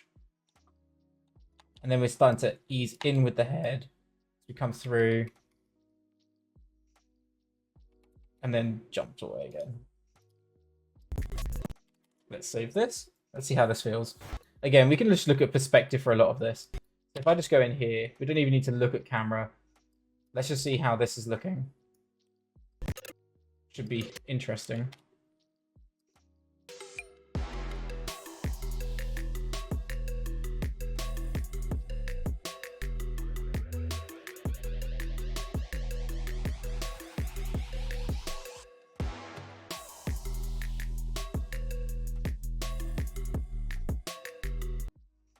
It's getting there. I think there are some areas where I can tighten up and get a little bit more of like a rhythm through here.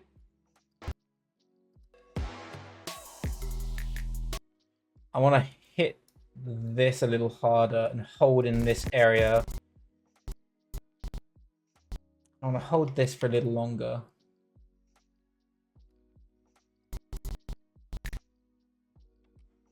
I think that can happen later.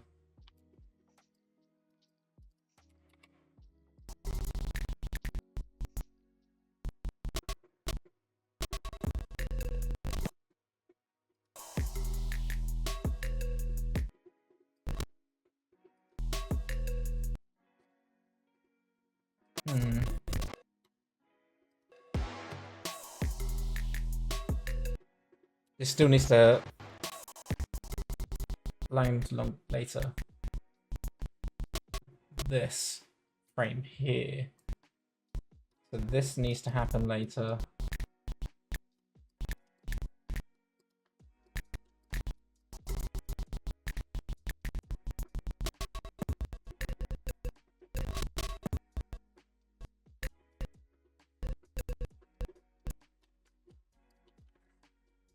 Let's see how that feels. A little better.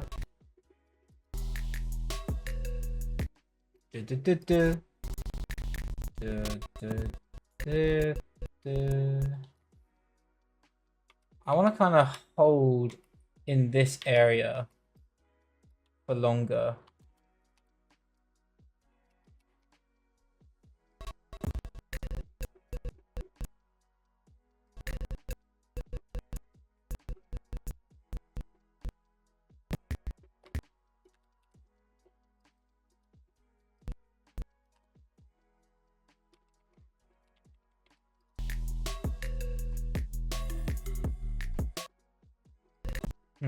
Let's see how that feels.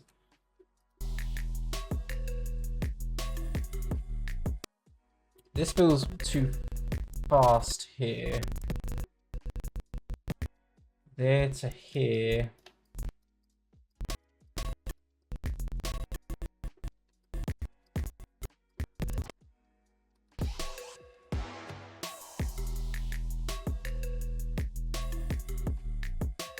Yeah, that feels way better. Cool. I want to play that one more time now that I've got the entire thing playing a bit more.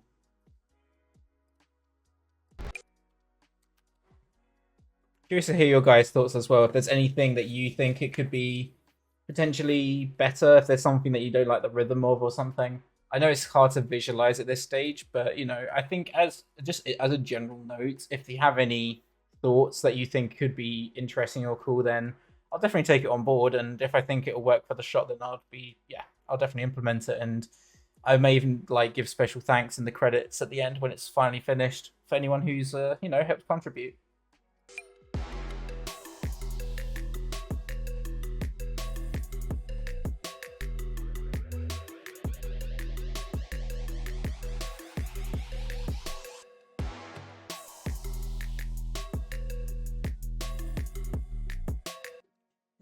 I love this. I like the chair part a lot. That was one section I really was like excited for rhythm wise when I was thinking about the idea, and I think that it's working well. Like this is how I intended it to go. And then and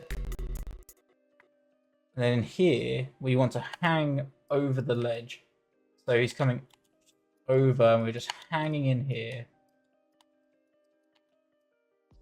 And so and then come out again.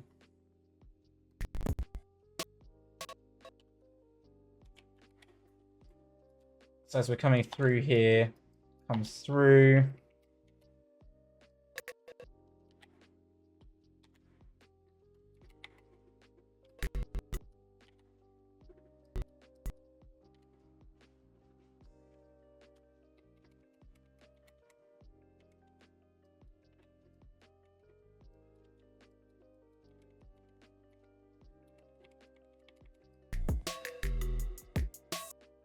There you go.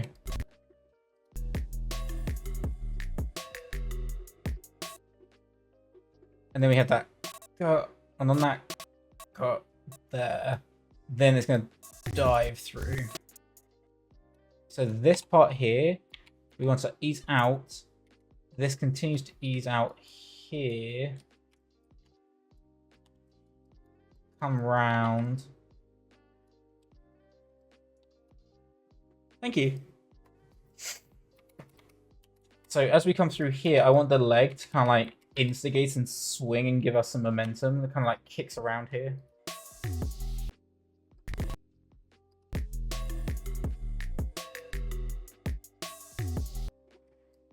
I think I can exaggerate this for the...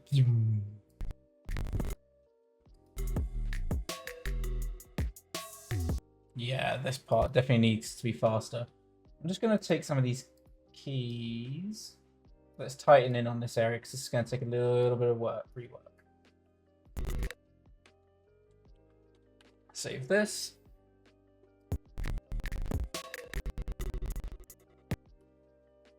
So we don't need any of that. Here, from here. So this needs to happen later. So this is the dive bit. It's going to happen really fast.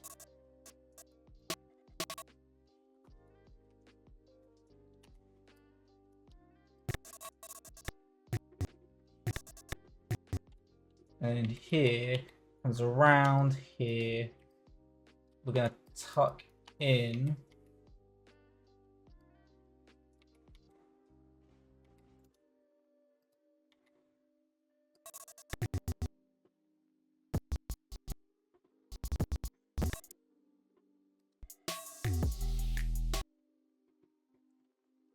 Because then we have this here as well.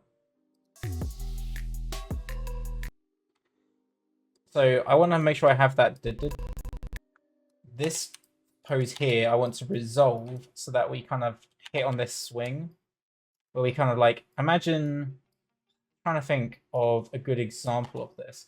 Imagine someone, there may be a good example of it with like Aloy from Horizon Zero Dawn, where she's kind of like holding onto the ledge but leaning off the edge of it, and then she's like looking out into the distance, one leg's kind of loose. You may even see it like Mononoke. I'm not sure, like, there's not a specific reference I'm thinking of, I'm just, those are the characters I can imagine doing that kind of thing. Or maybe it is in my head subliminally. I haven't even really played Horizon Zero Dawn, so it's just maybe just something that I've seen somewhere and it just reminds me. I'm just going to turn my lights on, give me one minute. Let's get some lights on in here.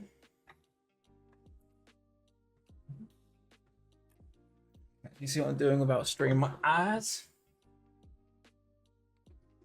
I'm curious. Just give me 1 second. I want to see if I can find Horizon Zero Dawn. There is a specific pose I'm thinking of, and I'm curious if it is from Horizon.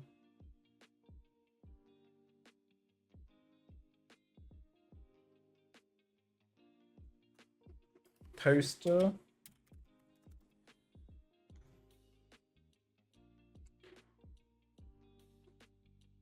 Maybe it wasn't. What was the sequel to Horizon?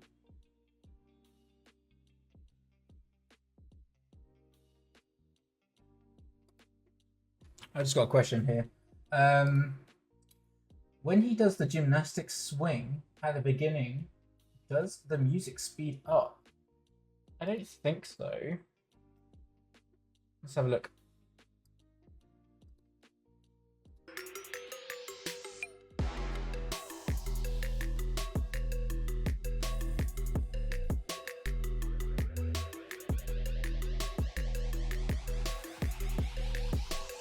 No, it doesn't. The rhythm, like the tempo, isn't changing.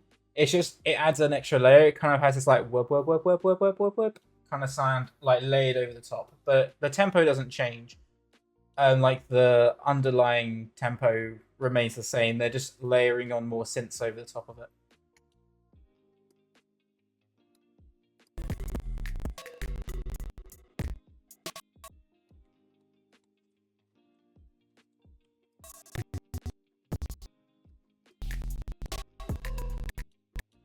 Right, so I'm going to get rid of these keys here.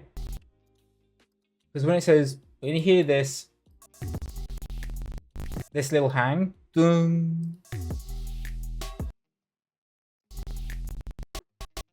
here is going to be the next landing of the land, feet first, come down. I might just imply that the feet are bending here, just so that we're going through the floor. And then this is going to come around, so we're catching onto the rail here,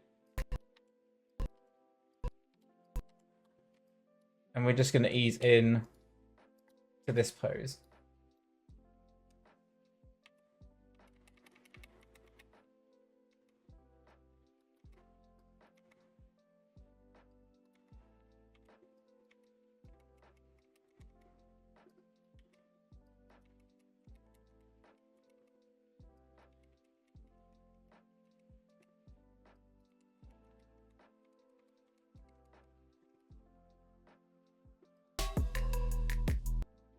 So you have that little swing in there.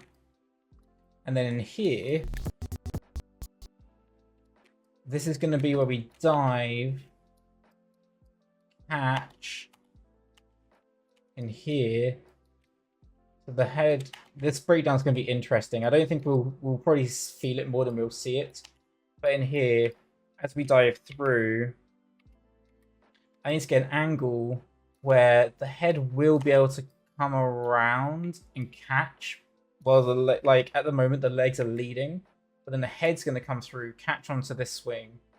Then in here, this is going to be a big kick of the legs coming up.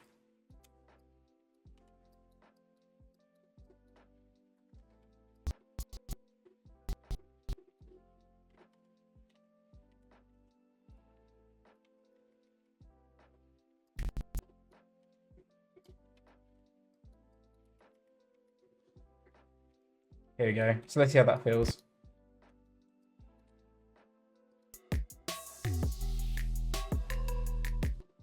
It's quite fun. Wum. You kind of hear that. Wum. Da da da da.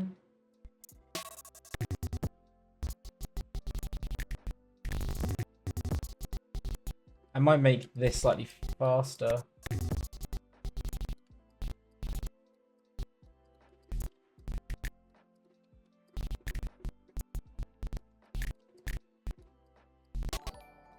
Thank you for the follow.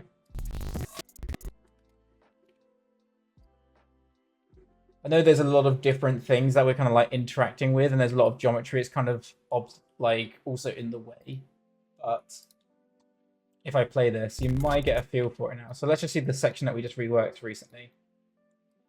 I'll see if I can hide some stuff, just so you kind of get a feel for it. Or maybe I can... What happens if I just make it see-through? Yeah, you'll see... I mean, you can see the character still a little bit. But it's not ideal. I wonder if I can just make the Lambert one... Let's go in here. Material attributes. Let's just make that transparent. There you go. So now you can see the ball moving a little bit more through space. So let's go to the beginning and play this.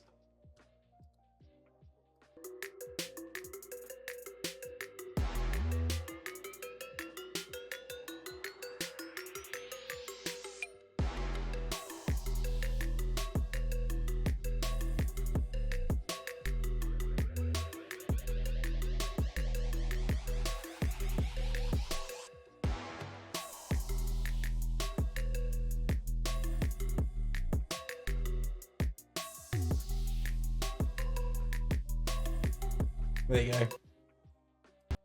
I like the swing at the end. The only reason I like it is because it's the bit that I've broken down the most out of everything. It has the most keys. So you can actually see the arc and the timing and the swing of it. The rest of it's quite loose right now.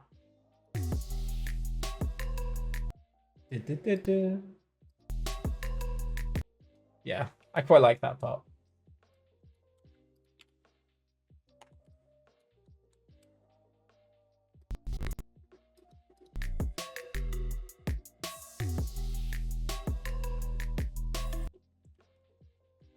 Yeah, I think this is gonna, like, I'm very much favoring feeling over, like, logical, grounded mechanics with this. And I will still try and make the poses read, but you'll feel the action more than you'll see the action. I think there's going to be a couple of moments where we do push it quite a lot. So, yeah, I mean, hopefully it's something that people will look through and be like, oh, that felt kind of cool, but I can't quite understand how that happened. Like, you get the general idea of it, but maybe it's the movement itself doesn't always entirely make sense. But if you were to frame through it, it feels like the motion makes it feel right, but logistically it doesn't quite work how you would expect it to. I think that's the kind of impression I think people will come out with when they watch this, at least how I'm visualizing it. I think it's something that when you play it, it works, but when you frame it, you're like, huh, okay, like that's an interesting decision here. So yeah, we'll see how that plays out. And then this bit is going to be quite simple. Da, da, da, da, da.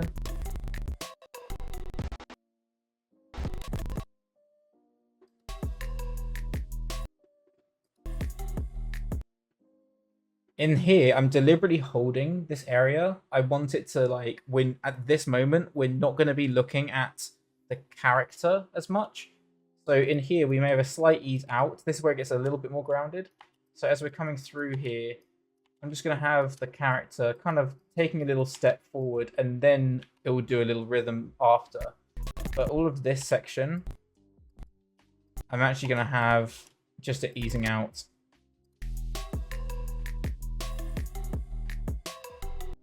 And then da da da da.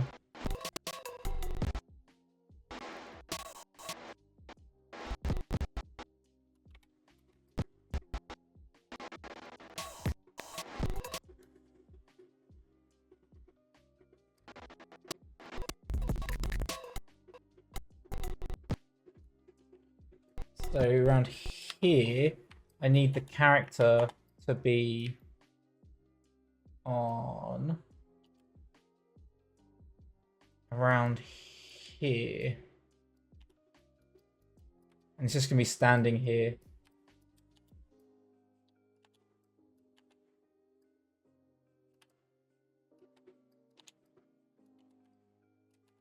I saw that there was a question here.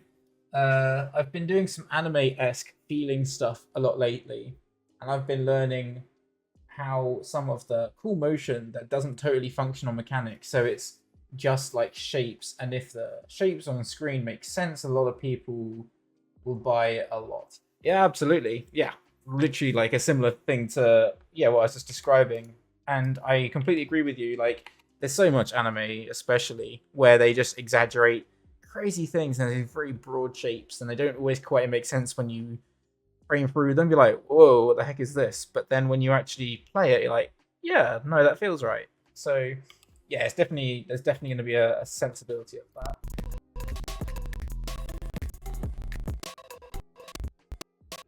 And here, this is where we're going to start easing out.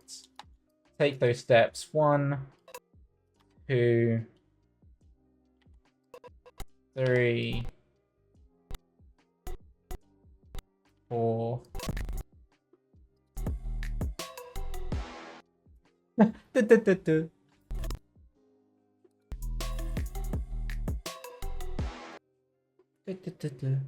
It should be, I mean, it's going to be a lot of time. I might end up shrinking the TZ of this, so how far we go forward. So that maybe we land only around here. Might work better, I reckon. And it'll also be broader for when the cool action happens. So let's just take this here. And if I just shrink, oh, it's the X. If I shrink this back, let's just blend this so that we're further back to around here. Now when we take this, yeah, I think this will work better.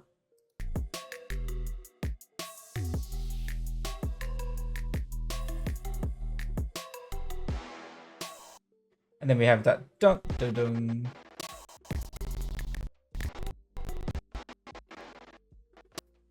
And this can be a jump.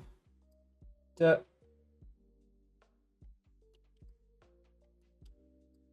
I want to go to the left. Duh.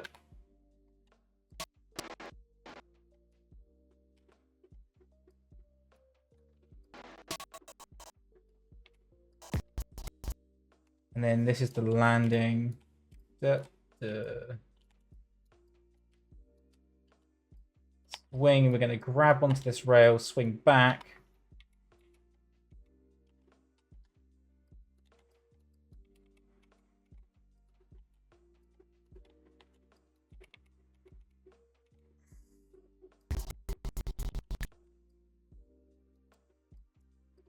And then we're going to swing around to here.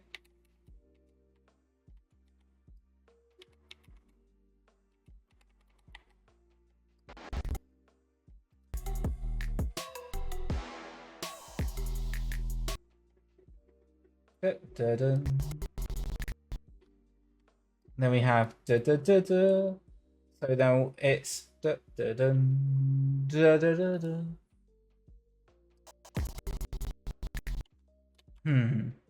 Interesting. Da, da. I'm gonna have to drag back. Dun,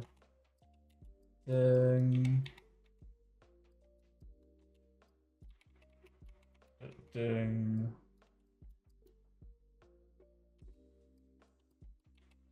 Coming around. And kicks around to land over here.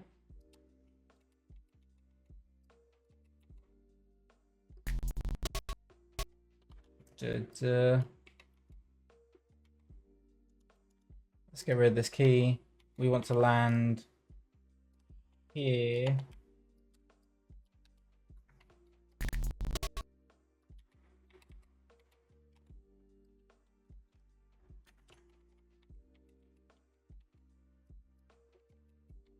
Pick up.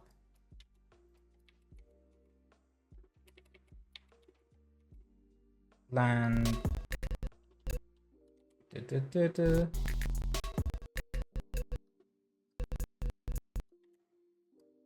And down.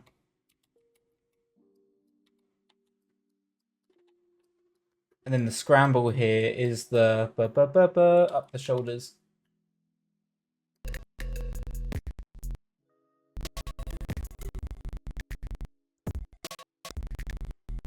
So up to here. This is when we need to be in the air at this point where we come around and we do the kick. We hold.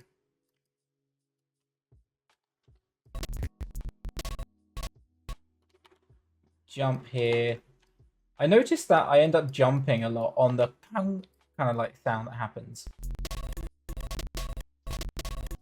I think sometimes that's just, yeah, I don't know, just coincidence. Stop! Don't do 3D animation. Are you transferring to 2D now? Are you, Tom? It's good to have you here, man. Hope you're good. Don't do 3D animation. It will ruin your life.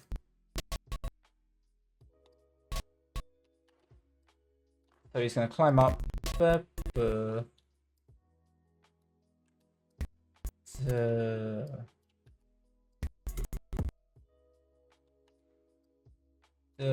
So we're coming up the wall here. We've got a little ref here on the side.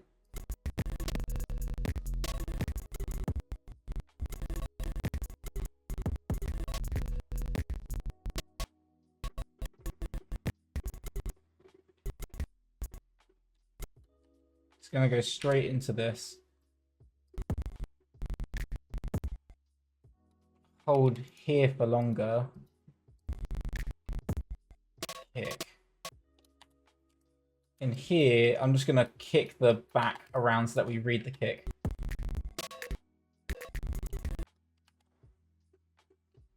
Don't do it. Don't be like me. Brilliant.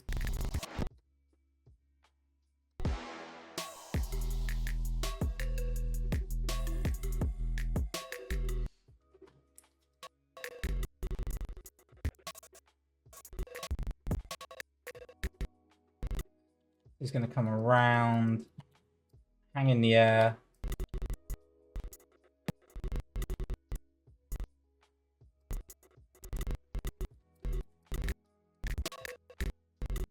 And then he's going to come down, do a turn here.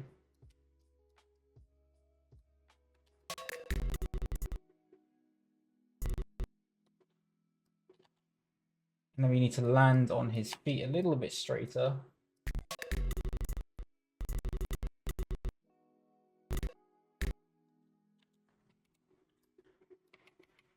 Comes down. And then the dive does happen there.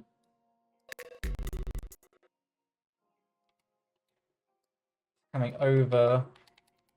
Cat pass lands around here.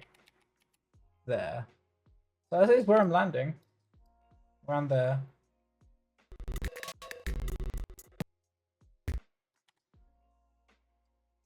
I like that there's this little, you hear that dunk kind of thing. There's like a little extra one in there. If you listen to this, you hear that bunk. So on the bunk, I can have the hands like antic. See that bunk, and it's like a slap onto the sign. So that dunk kind of thing. So that'd be a nice little texture.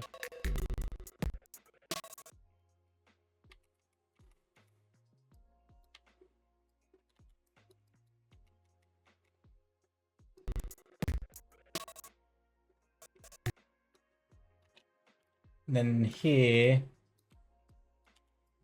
he's gonna begin to fall. And then that doom sound that we hear is when he's gonna dive down. He's gonna scrape past the neon sign.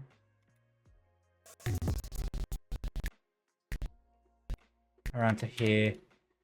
So here, he needs to be roughly at the end of this sign around here. And we're going to ease into this, so he's going to scrape down.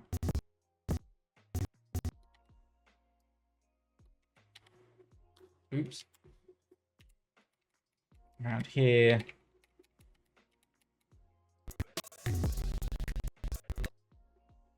Now this is where I might need to slightly restage some of the props. Yeah, just because the weight of it doesn't quite work for me right now. It's a tricky one because he cat passes over.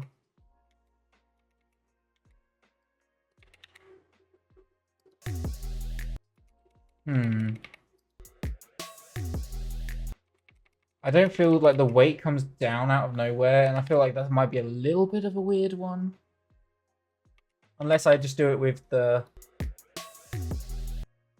So maybe in here, what I can do is I'll extend this. We'll make the neon sign longer. Do something like this instead. So now when he hits, he's going to hurdle here.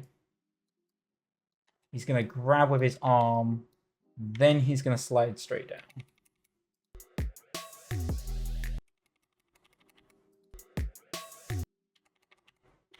And then I think here he can be further across.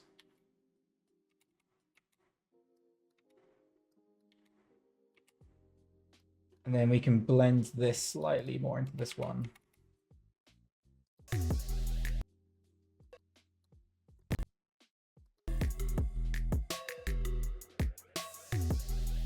It's a bit better.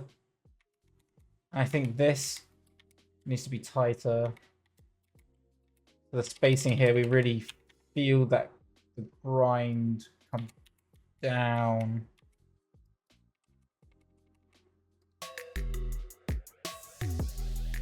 Yeah, that feels better.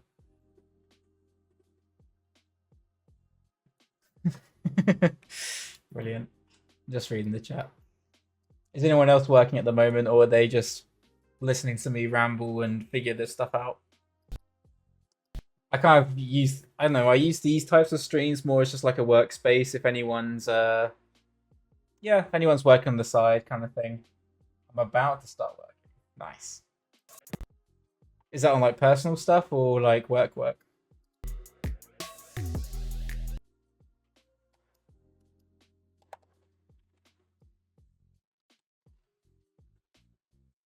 Dude, on stream is a great place to get stuff done. Yeah, definitely. I feel like partly the reason I do this is not just so that like I can, you know, just hang out with you guys and just generally in the community, but also because it motivates me to actually keep doing the work. Because I know that like there's some, even if it's very mild, people may not even care about this, but in my head it makes it feel like there's an expectation of people wanting to see this, and therefore it motivates me to come on and do it, and by doing it I'm working on it. So it kind of kills a lot of like you know, a lot of birds in one stone kind of thing. So yeah, I mean, I like using it. It's good. Do you do any streams, Tom?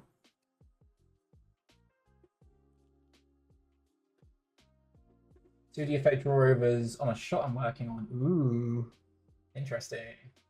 Usually I don't do weekends for work, but 2D effects part is like a desert. It's a desert for me now. That's cool.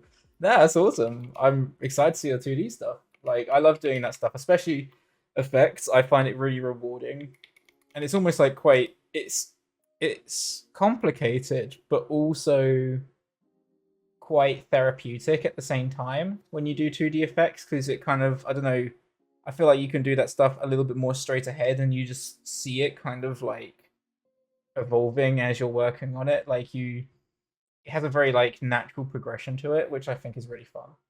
Like I like animating straight ahead, but I find that difficult to do that with characters. But when you have like secondary actions like overlap and follow through and effects and that kind of stuff, I find it super fun. Like when I did my short piece with the Spidey shot, and I did all the 2D webs, I didn't really plan too much of that out. I just kind of straight ahead at it, and it was so much fun. Like I don't know, you just get very quick, rewarding, yeah, rewarding things. Not streaming anymore. I've been overwhelmed with that stuff. Maybe in the future. So that's awesome, man. Yeah, I mean, I'll definitely. If you've got those saved anywhere, I'd be curious to see. Did you just do like personal stuff on the side, or is it like teaching, kind of like more educational stuff? Like, I'm sure whatever the content was, it was. I'm sure it was good fun. Yeah, it is a nice release. Totally get that. So now I need to look at my reference a little bit more specifically here. I just want to see this so that as we're climbing across, hand-drawn stuff, some video game development. Ooh, that's awesome, man. Yeah, I'd love to see more of that. I know it's intense, like it's very demanding on like mental state when you're like also working, you're doing your full-time job and then you're like creating like big content like this. But it is like you say, it's a good motivational factor as well. So like there's probably a nice middle ground there, which is kind of like how I do this. I don't pressure myself to be like, okay, you've got to stream every week kind of thing. It's more like, okay, I've got some time on my hands. It'd be fun to do it now, so let's do it. And I'll try and keep it regular enough that people don't get like bored waiting. Ah, cheers for the plug. Yeah, there's a little link there um to my making of the personal shot. You can see how I did the webs there. Um, yeah, I can imagine Paw Patrol is a little easier. Sony's definitely intense.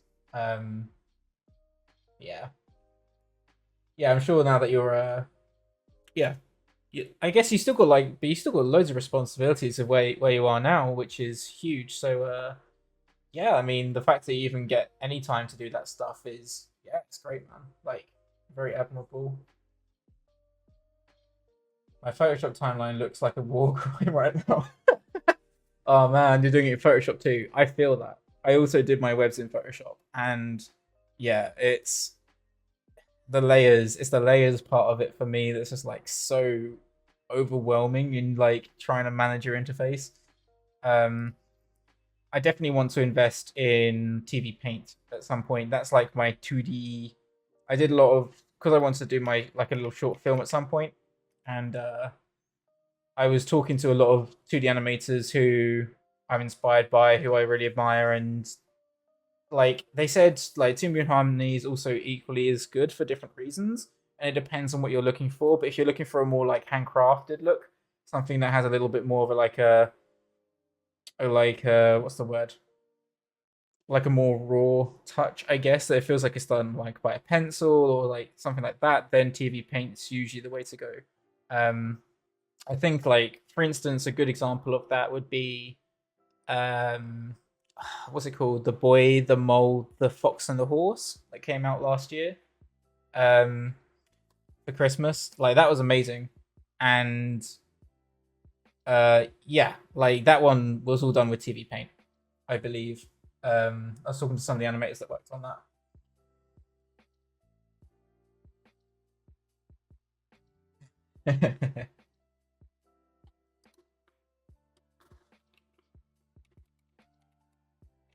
So as we come across here, we have this hang. I quite like this drop here. Like we feel the grinding, then kick off, So we get rid of this key. Then land here. So this is where we're going to land. Was that the wrong? No, it was the right. Here. Yeah, that's the key I wanted. We'll delete this. Go to here. Going to land here.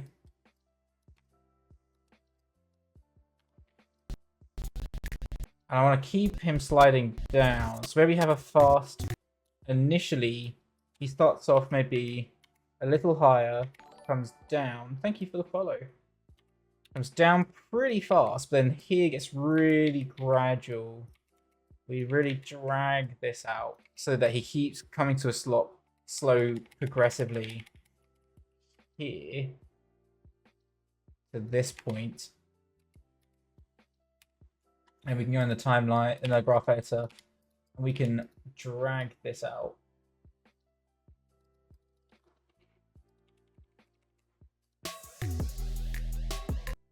And then the kickoff.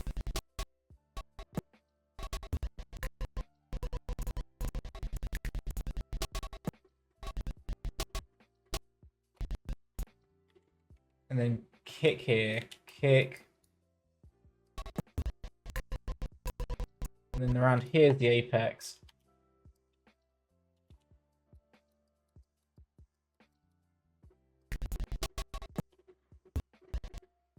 And he's climbing up here.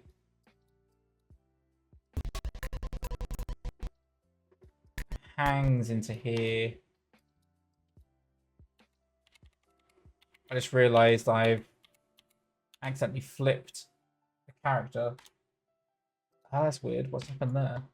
My rotations have gone a bit funky. So let's go here. And then here to here. This is just going to go linear. There you go. Let's clean it up. Push. Oops. Let's bring that down. Here. So.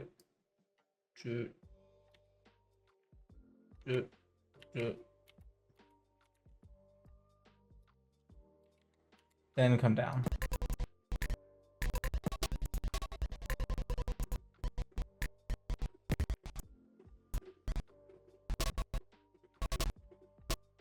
And then here is when we're going to jump and swing.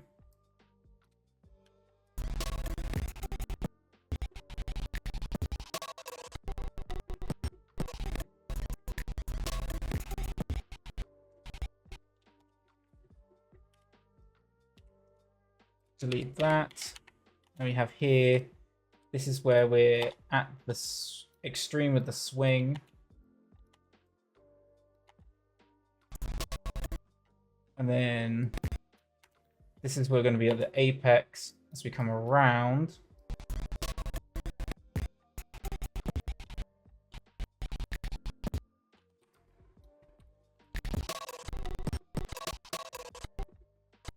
Around here is going to be the next apex. Let's delete that.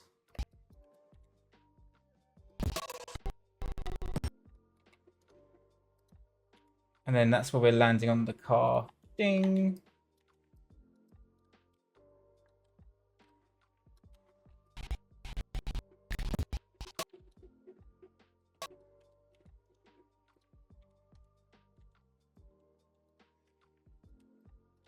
Around here, like this.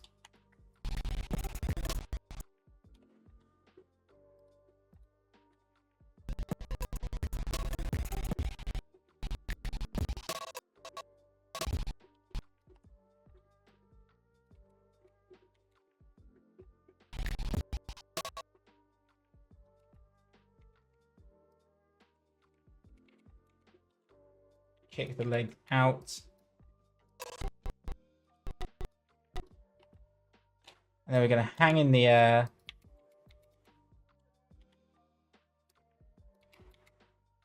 Ding. So let's see how that looks. We've got a new section blocked out there.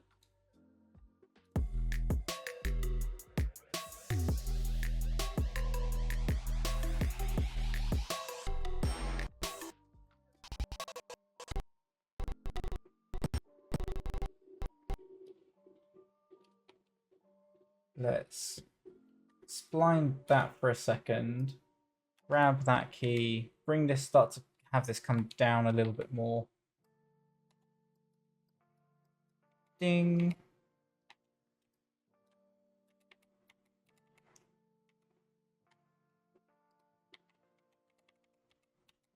Swing through.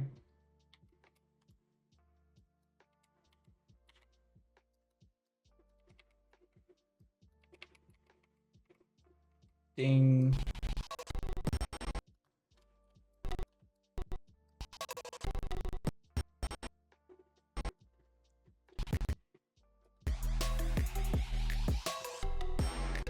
Yeah, that feels better. Ding, ding, ding, ding, boom. Now, this is where we're going to get tricky because there's a lot of rhythms happening at once now. So bring up this, save everything there.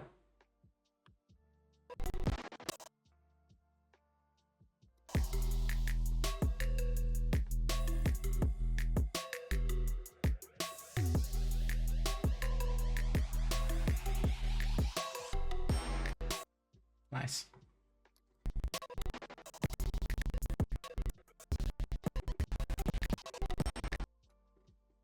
So now we're in the last, like, quarter, I would say, of the shot. And there's not too many actions that happen through this. There's two jumps, a slide, a jump off the wall, and then a land, and then we run in. And then we're pretty much done. Hey, got a few more people joining us. Yes, the sphere is proxy anim for the actual character that's going to be put in. You nailed that on the head. Yeah, absolutely. So this is just to get the overall staging and timing working. We're starting to add in, like, we're implying actions through the rotation of the character and adding a couple of breakdowns just to get that spacing working. And then from there, I'm going to repose the camera a little bit, make sure that we get some really nice dynamic staging and everything, and make sure that that's all reading clearly and composed very nicely, as much as we can. And then from there, we'll then go into doing some thumbnails for the character, which you'll see me doing some sketches in Photoshop. And we'll try and, keep it loose, but we'll try and make it really appealing and dynamic. And then we'll start blocking. Yeah, all good here, thanks, Blaze. Recently started using proxy to animate things, so it's cool that helps a lot. Yeah, absolutely helps. Yes, I am doing this in stepped. Yeah, for the most part. And then if I want to really refine this to really get that, I probably will. I'm kind of going doing it in revisions. So I'll do this more loose pass of the ball to get the general idea. Then I'll refine the camera, get that composition working. Then I'll probably go back onto the sphere, add it on like every 2 frames. And then maybe even think about it like, how many keys am I using to define an action? At least the broad sense of it, because I want to animate this on 2s for the most part, but I'll also probably be exaggerating on 1s or 3s here and there if I want to hold a pose for a bit longer, or make it faster, which I can experiment with even with the ball. I think will help a little bit, but then again, as I go into like doing breakdowns on the characters and stuff, that will probably change anyway, inevitably. But yes, I will end up doing a slightly more refined version of the ball once we get to that stage. But I think the camera will only take one, maybe like one main pass, extra pass, and then maybe some little tweaks here and there as we go along. So when you exactly block your characters, you stepped or go directly into auto. I'll be going into stepped. Like the whole shot, I'll be pretty much staying in stepped. I will use techniques utilizing spline and like auto tangent to kind of help with trying to keep the flow and the overall trajectory and momentum of the shot for the character's actions. so that I preserve that as much as I can. I'll be utilizing those tools, like I'll be utilizing those tangents, but the end result will be in stepped. And I've already written a script that will help with like screen space matching so that it's not too jarring on screen when it's in stepped. Yeah, that's the plan. So yeah, we'll keep blocking out the ball here. So I've got to find my ref. So we're pushing off here. He comes down, turns here.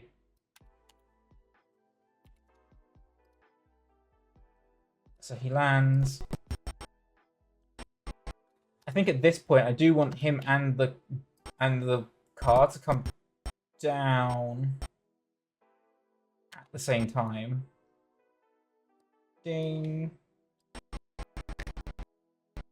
So I'm going to use him like almost the car as a springboard because it's hovering in the air. Oops. That made that pivot very far away. He comes down. The ball is going to come down and slide into this position.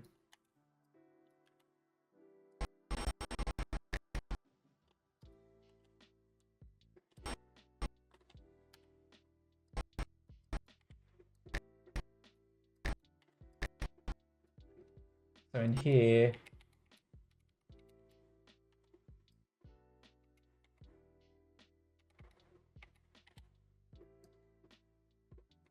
ease into this antic.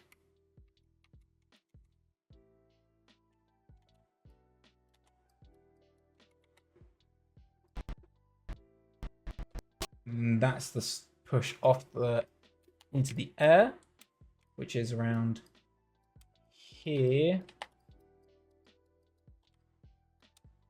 It's quite a high jump that he does, so I want to make sure the angle of the ball is roughly going to be at the angle I need it to be, somewhere around here. Somewhere like that, I reckon.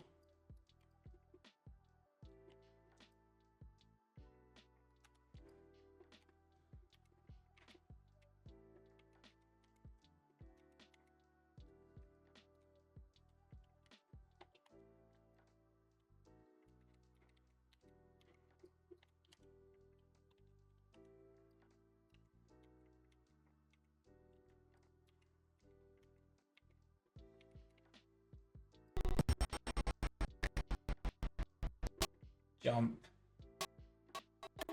And then the apex is going to be around here. I want to make sure that I get the landing right. It's going to be, the landing's going to be around here, I reckon. So before we go any further with any of the apex or anything like that, let's just get the landing point. It's going to be around here.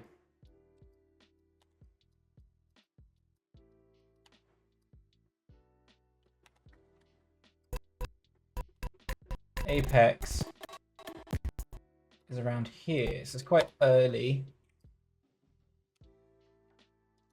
So again, this is where I'll be utilizing that inertia so I can hit spline to keep the overall momentum working of the angle of like the trajectory. In here, so let's delete that for a second, turn this into linear. Then I should have a rough angle.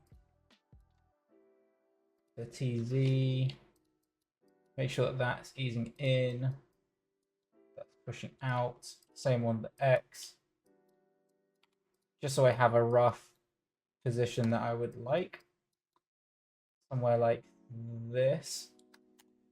So I can now hit a key here, hit everything into stepped, and now I can lift it up.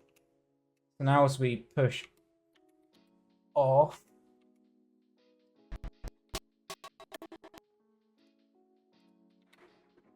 here, that's my apex. Now I can get the rotation working a little better.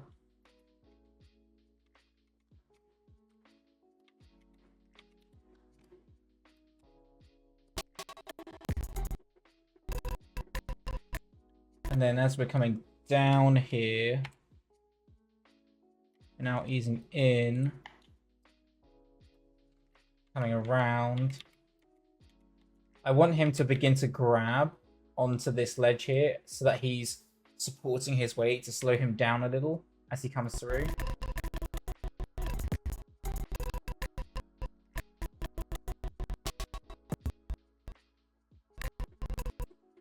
And as we run through here, I need to make sure that, yeah, this push off is where the ball is also pushing off here.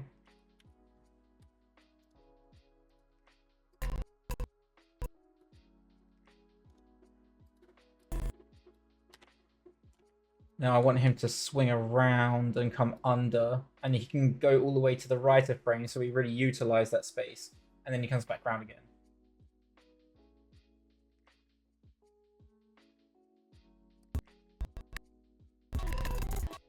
I can add more keys in here if I need to as well, just to define the action. So if I can go through, hit auto spline, then I'll just add a couple of keys through here just so we can get that, and then get those keys in the positions, and then we can tweak up that arc just a little bit in here. Push up, come up. Now we're coming down. And I can even tweak it in the graph editor a little bit. I want to get a little bit more support, so we're going to ease into the down here, just so that we get a little bit more. He's going to come down, tuck under, turn into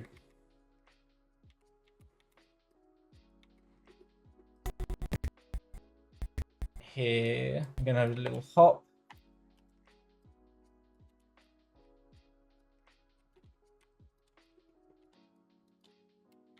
Hop. Ease in here, coming down. Jump. And the angle needs to be more like here. We're cheating the angle a little bit just because of the space we're using. But I think we want to come high. We want to jump quite high here. Because I was looking at how long it takes for the landing to happen later. So if we go in here.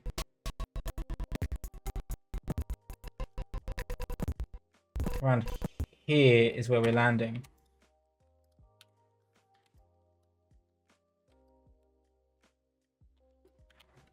So this entire time in here, he's kind of at the apex around here.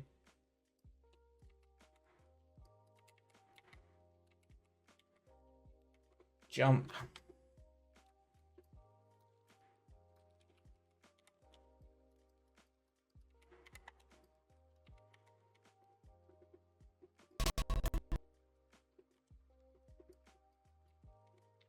Apex.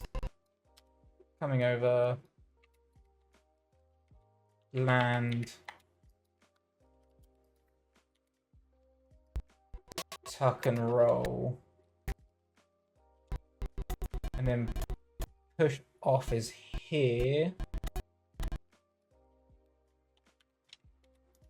Now I want to find where the slide landing happens. Around here. So this frame here, we're going to be sliding on our back.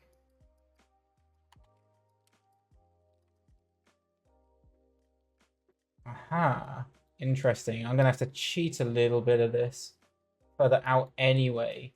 So I think that can work. Because I can grab all of this stuff. Right, let me just save this. Because we're going to grab all of this stuff here.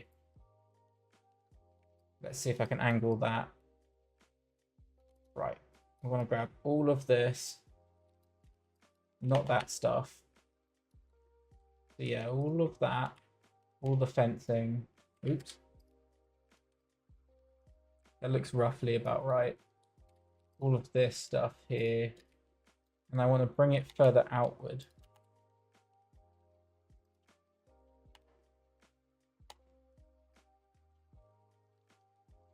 So that when we slide, we're going to be in front of these neon signs.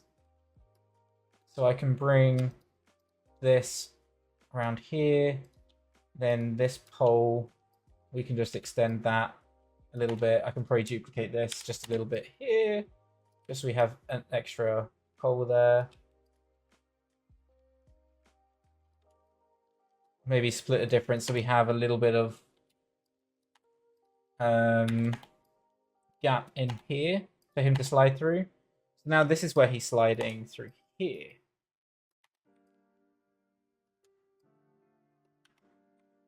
That makes more sense now. So now when we drop, we have this space for him to land onto. So now in here, this landing actually doesn't need to be, if I go on my TX, this whole jump from here to here doesn't need to go to the left.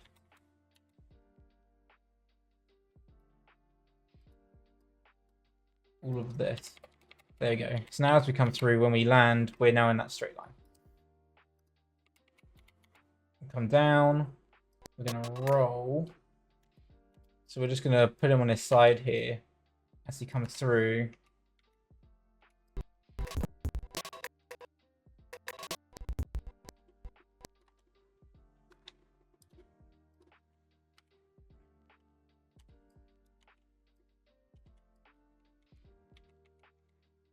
Comes down like this, rolls round, comes up into this push off.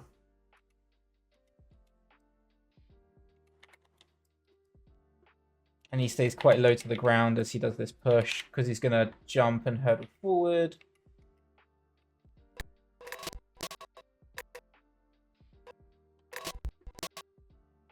Land, roll on his side. Come up onto his back here, then push off this way, hurdle and slide through. Looking at his body, he's actually leaning back here. This actually works in my favor, so I can have him do this like press up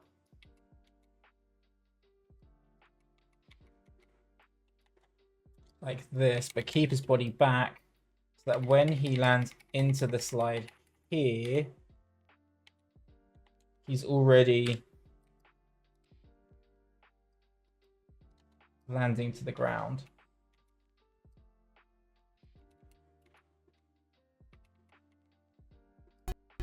And this is the apex. I'm going to take the rotations here because there's, yeah, these rotations are getting a little funny.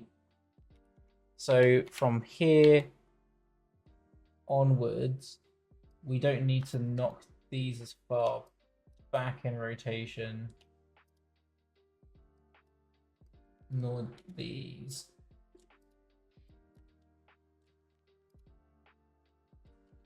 So now as we come through, that's better.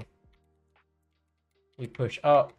We're coming through, we're at the apex, we're kicking the legs back, we slide down.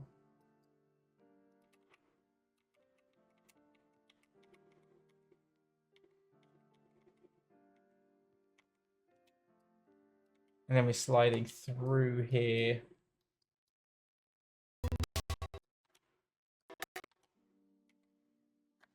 And then as we're coming out and down,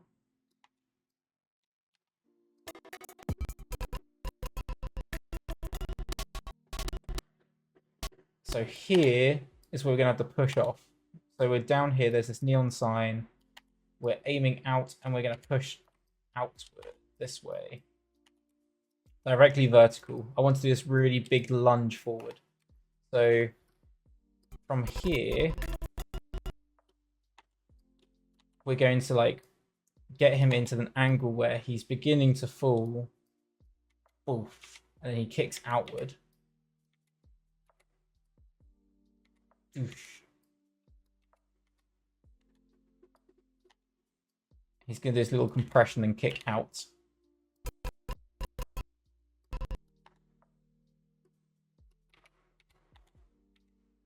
Push.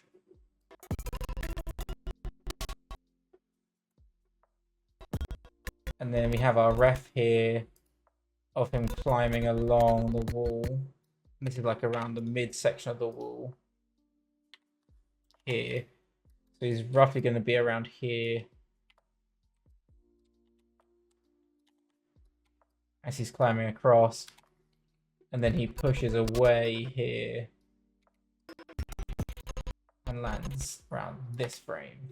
So we delete this, and here is where he lands, and he'll land roughly somewhere around here.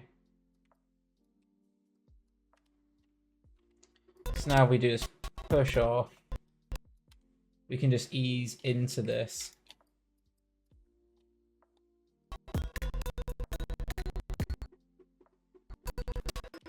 And then you have the kick on the dong again here.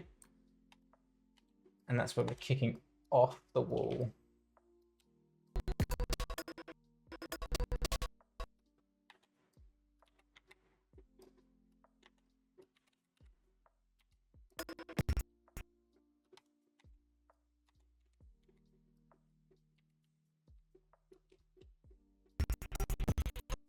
And then you land. And then we're running through.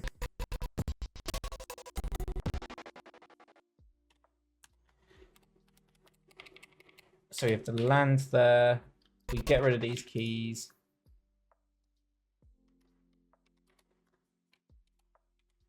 Press the wrong button there. Oops. Don't want hotkeys.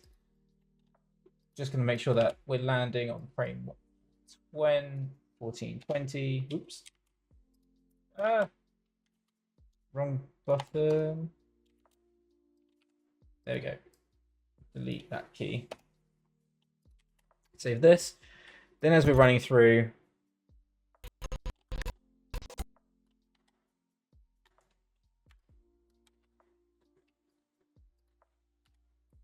we're coming around this corner, and then he's entering into the building. So now I have these doors. I want to have at least a queue for when they're going to open. So what I want to do is I've got this geometry, but are they separate doors? They're not separate doors. So what I might do is quickly look online if I can get a free object of a door which has like 2 splits to it that can like open either side. I'm sure I'd be able to find something like that. I'm just seeing if there's anything actually in the geometry in this. No, it doesn't look like it. So what I'll do is I'll quickly just go in here. First of all, let's look at CG Trader. Let's say sci-fi door.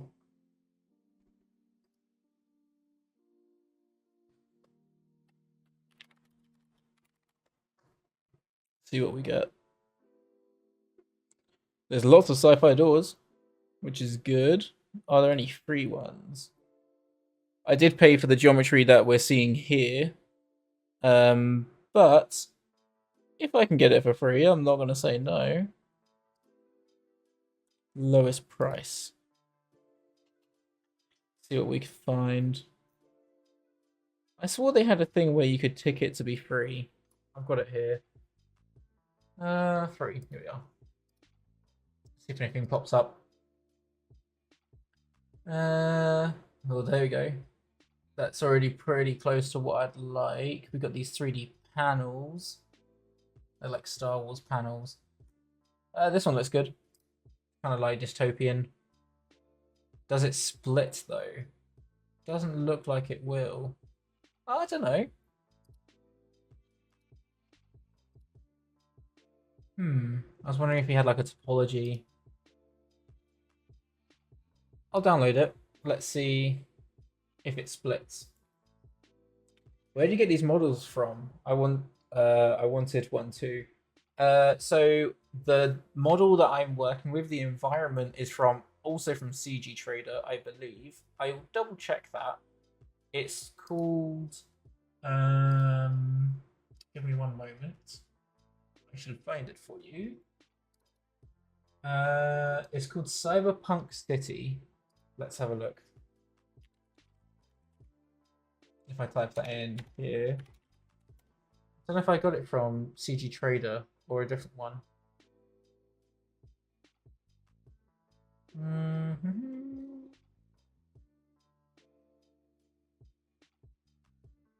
Here you go. Cyberpunk City Mega Pack. It's currently on discount. It's now only $6. I think that's what I bought it for. Um, but yeah, it's amazing.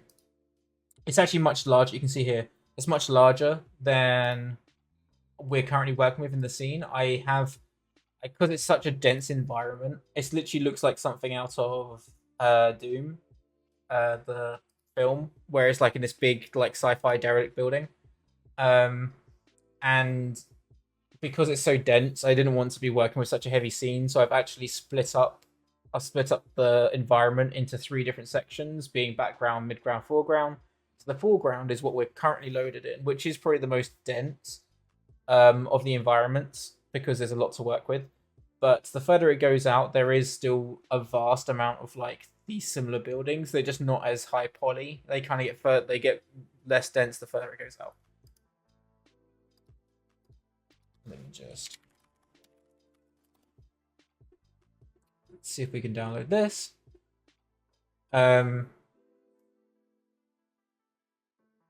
Yeah, but that's what I'm using. I also did the same. Does it have a texture? No, I don't think it does. But at least in my case, I'm planning on doing the texturing myself. I know, call me crazy, but I would like to kind of have this more inspired by something like you might see in Ghost in the Shell or Akira, where it looks like the backgrounds are like oil paintings. And so I have loads of Photoshop brushes I can use, and I want to try, at least for the main building. Again, I've got no intention of finishing this anytime soon. This is a big like passion project. So I plan on doing some texturing, and so I'll have to map everything as well. It's a bit annoying. I might just do some crappy projection mapping, but just because it's going to be to camera anyway. So yeah, I want to try and do some like texturing in Photoshop to make it the backgrounds look like an oil painting, which yeah, I mean I'm gonna prioritize some things more than others. Months, yeah, that's a stretch. Again, I have a plan for it, but we'll see how it goes. If it just becomes far too ambitious, then yeah, maybe I'll take that back. But I think I can do some good hacks so that the main textures are where you're looking the most, and then they kind of deviate and get less detailed the further away you are. So I don't want to be so detailed that you can't understand it anyway. So we shall see. But yes, it is a big old project. So we have a game pack here, models. I just want those models. We have the FBX. So let's extract that into my files. I have my OBJs. Let's bring that over. Let's see how this looks. Unrecognized file type. It's an FBX. Ah, oh, really? That's annoying. All right, let's try again. Let's try a different one. Let's go on CG Trader again.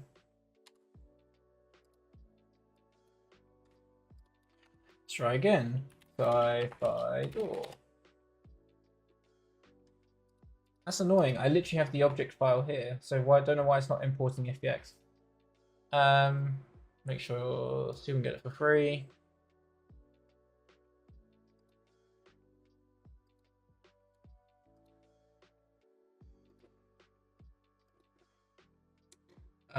How do you take time to do stuff like this while you're on the job? Yeah, I struggle with it a lot. And I was just talking to Tom about this earlier. Like, I find streaming it actually helps me a lot. Because it motivates me to kind of just get on with it because people are expecting to see something. Um, so yeah, I mean that definitely helps, but I don't do it often. I do it when I feel like I have the energy to it, and I haven't had like a crazy week or anything. Um, but I don't do it often. It's one of those things that like I do it when I feel like it, and I have that motivation. But streaming gives me an incentive to think about doing it. Um, yeah, I don't know if that helps at all. I typed in sci-fi doors. I've got a couple. The only thing that's frustrating when you're going to purchase these kinds of models, yeah, maybe, yeah, you're right. Maybe my plugin manager is off FBXs. Let's have a look.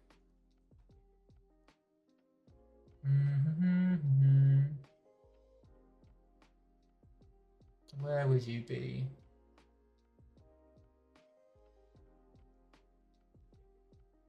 FBX. Ah, there you go. It was. You're correct. Thank you. Now let's try loading. Oh, that works. Thank you. In my head, I was like, is it a plugin thing? And I was like, no, I can't remember there being an FBX plugin thing. And then you mentioned it. I was like, okay, maybe there is. I appreciate it. Let's find the store. There you are. It is currently one thing, but I can see there's a split here. I wonder if I can like add an extra loop in there or something to just split that. Maybe. It looks like it is one mesh.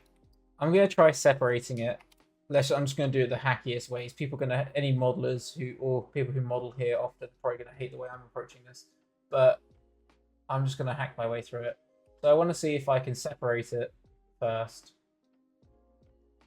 There was one called separate, I swear. We have detach. Is that a new one? Mesh? Separate. Here we go. What happens when I separate the model? We have this piece. We have, a whole lower section. Okay. And then we have, this is split into, okay, I could do something interesting with that. Like this part could go through the floor or something. Because it could be quite cool. And then this bit comes out to the sides. Yeah. Could be fun. I don't like this door handle though. Looks like an actual doorknob. What's this do? This one, I mean, like a whole section could come to one side. I can just animate this to slide in and out. Yeah, okay, I think we can work with this. So what I'm going to do is, first of all, let's just group the entire thing, scale it down, bring it over here. Oh, that looks trippy as hell. Scale it down.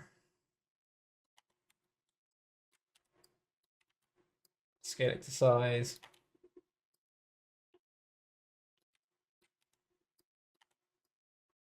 Something like this. Delete this.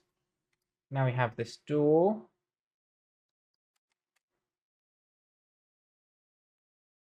Now what I'm going to do is I'm going to take all the geometry in this group.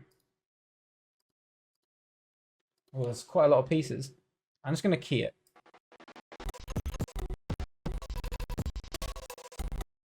So around here, 1390. And then like 5 frames later, I'm going to key it again. And I'm just going to move some bits. So let's hide the ball for a second. Let's hide everything else. I'm just going to unreference the set dressing.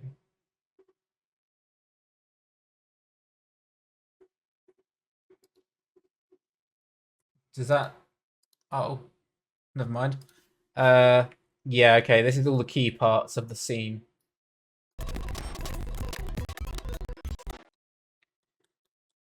So what I'm going to do is we're going to grab this.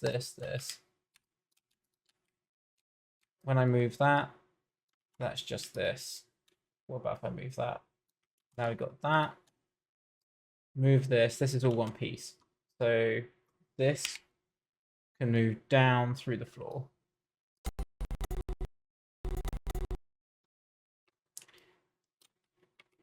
Now we want is this piece, this.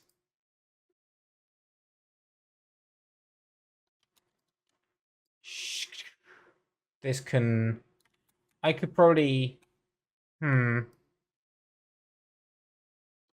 I'm going to slide it outward, but I'm going to try and bring the wall forward. Let's see if I can do it like this, where the actual group goes through the wall so we don't see the sliding parts. Just doing this very jankily. I wonder if I can take this wall part. Or maybe I just take...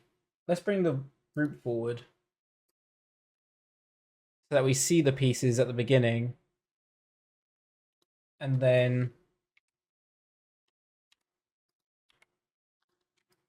these pieces here.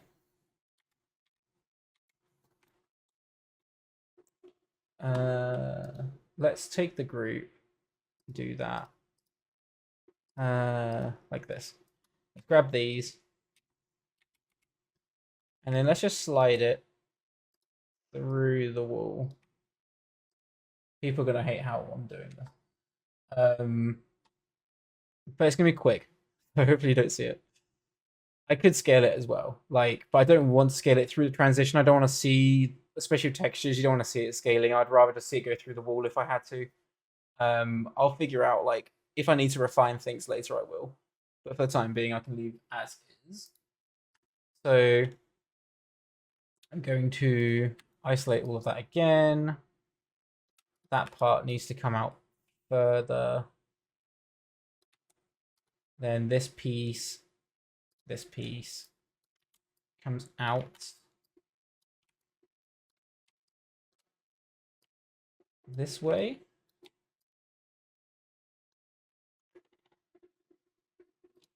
Also needs to go through the wall.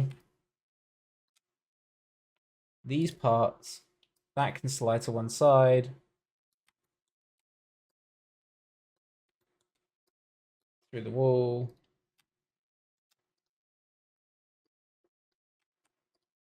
That can go the opposite direction, just make it interesting. I have no idea how this is going to look. Through the wall, upward. And maybe that goes to the right as well. Let's see, if I were to now spline everything, let's see how that looks. This is going to look terrible. Or it's going to look weirdly okay. Yeah, okay, let's not move that upward.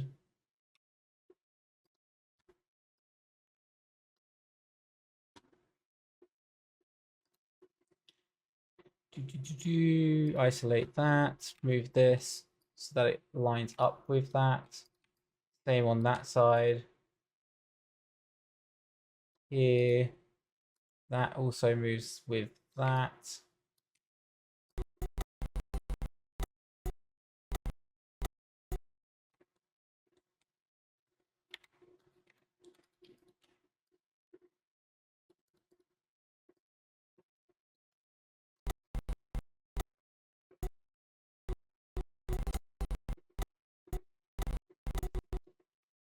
It's just that piece. Where was that? Oh, okay, that was there.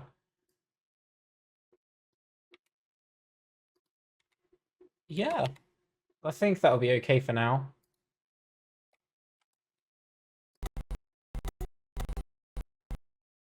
Does look a little janky. It's just because this wall, we need to add a subdivision in here so that we can delete a face. So what I'm going to do is save everything before it breaks when I start doing modeling. We're going to add in some edge loops around the edge of the door frame. Oops. And then another one in here.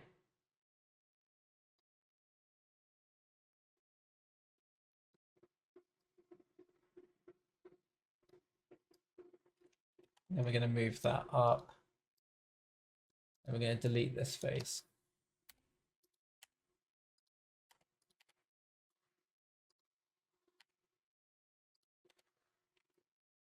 Now we're going, yeah, now we're looking inside.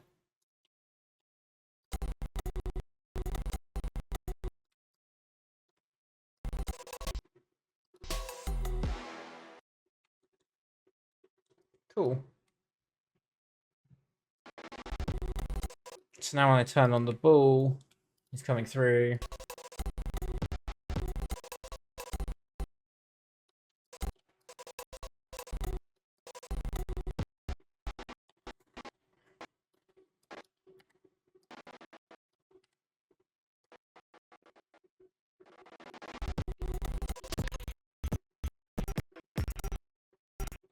Coming down.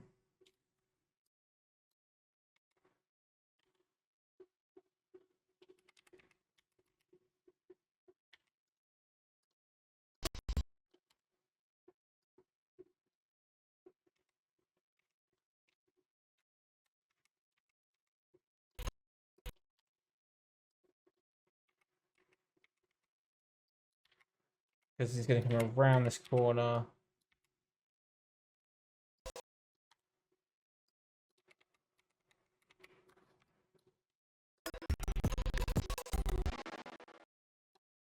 Cool. So now we should be able to play this and it should feel like it works for the most part. The camera's probably not going to follow extremely well, but we will see how it feels. But we also have a perspective view, so we can see the general broader moments of the action happening. So what I'm going to do is I'm going to also select, bring out the geometry a little, sorry, hide it a little bit, just so we can see the ball traveling through space a little bit more. Then I'm going to save this. And then we should have a pass of the ball.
Yeah, that generally gets like, I think it's come a long way since where it was a few hours ago.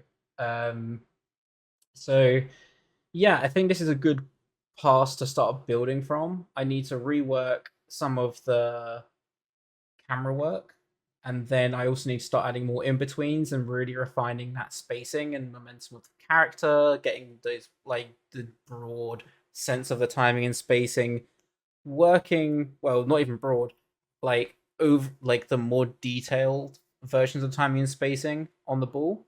Um and then yeah, I think from there we'll be able to start doing the poses. It'll mostly just doing those first part like those next two passes. So camera, then do more detailed blocking of the ball. But all of the foundations are there now. All the timing is there. It's just making sure that we really refine and get those nice like overall arcs, timing, and spacing. Or even just like I said, there's more spacing than anything. Um, and then yeah, then I think we're good to start doing thumbnails. Um, but yeah, it is a complex and long shot. Um, I will pass. Put blocking this. Yeah, I mean it's gonna be fun. I think doing the key poses, we'll do it in broad scope, so we'll find the really core key pose of the character first, and then we'll kind of like figure out more of the breakdowns as we go through.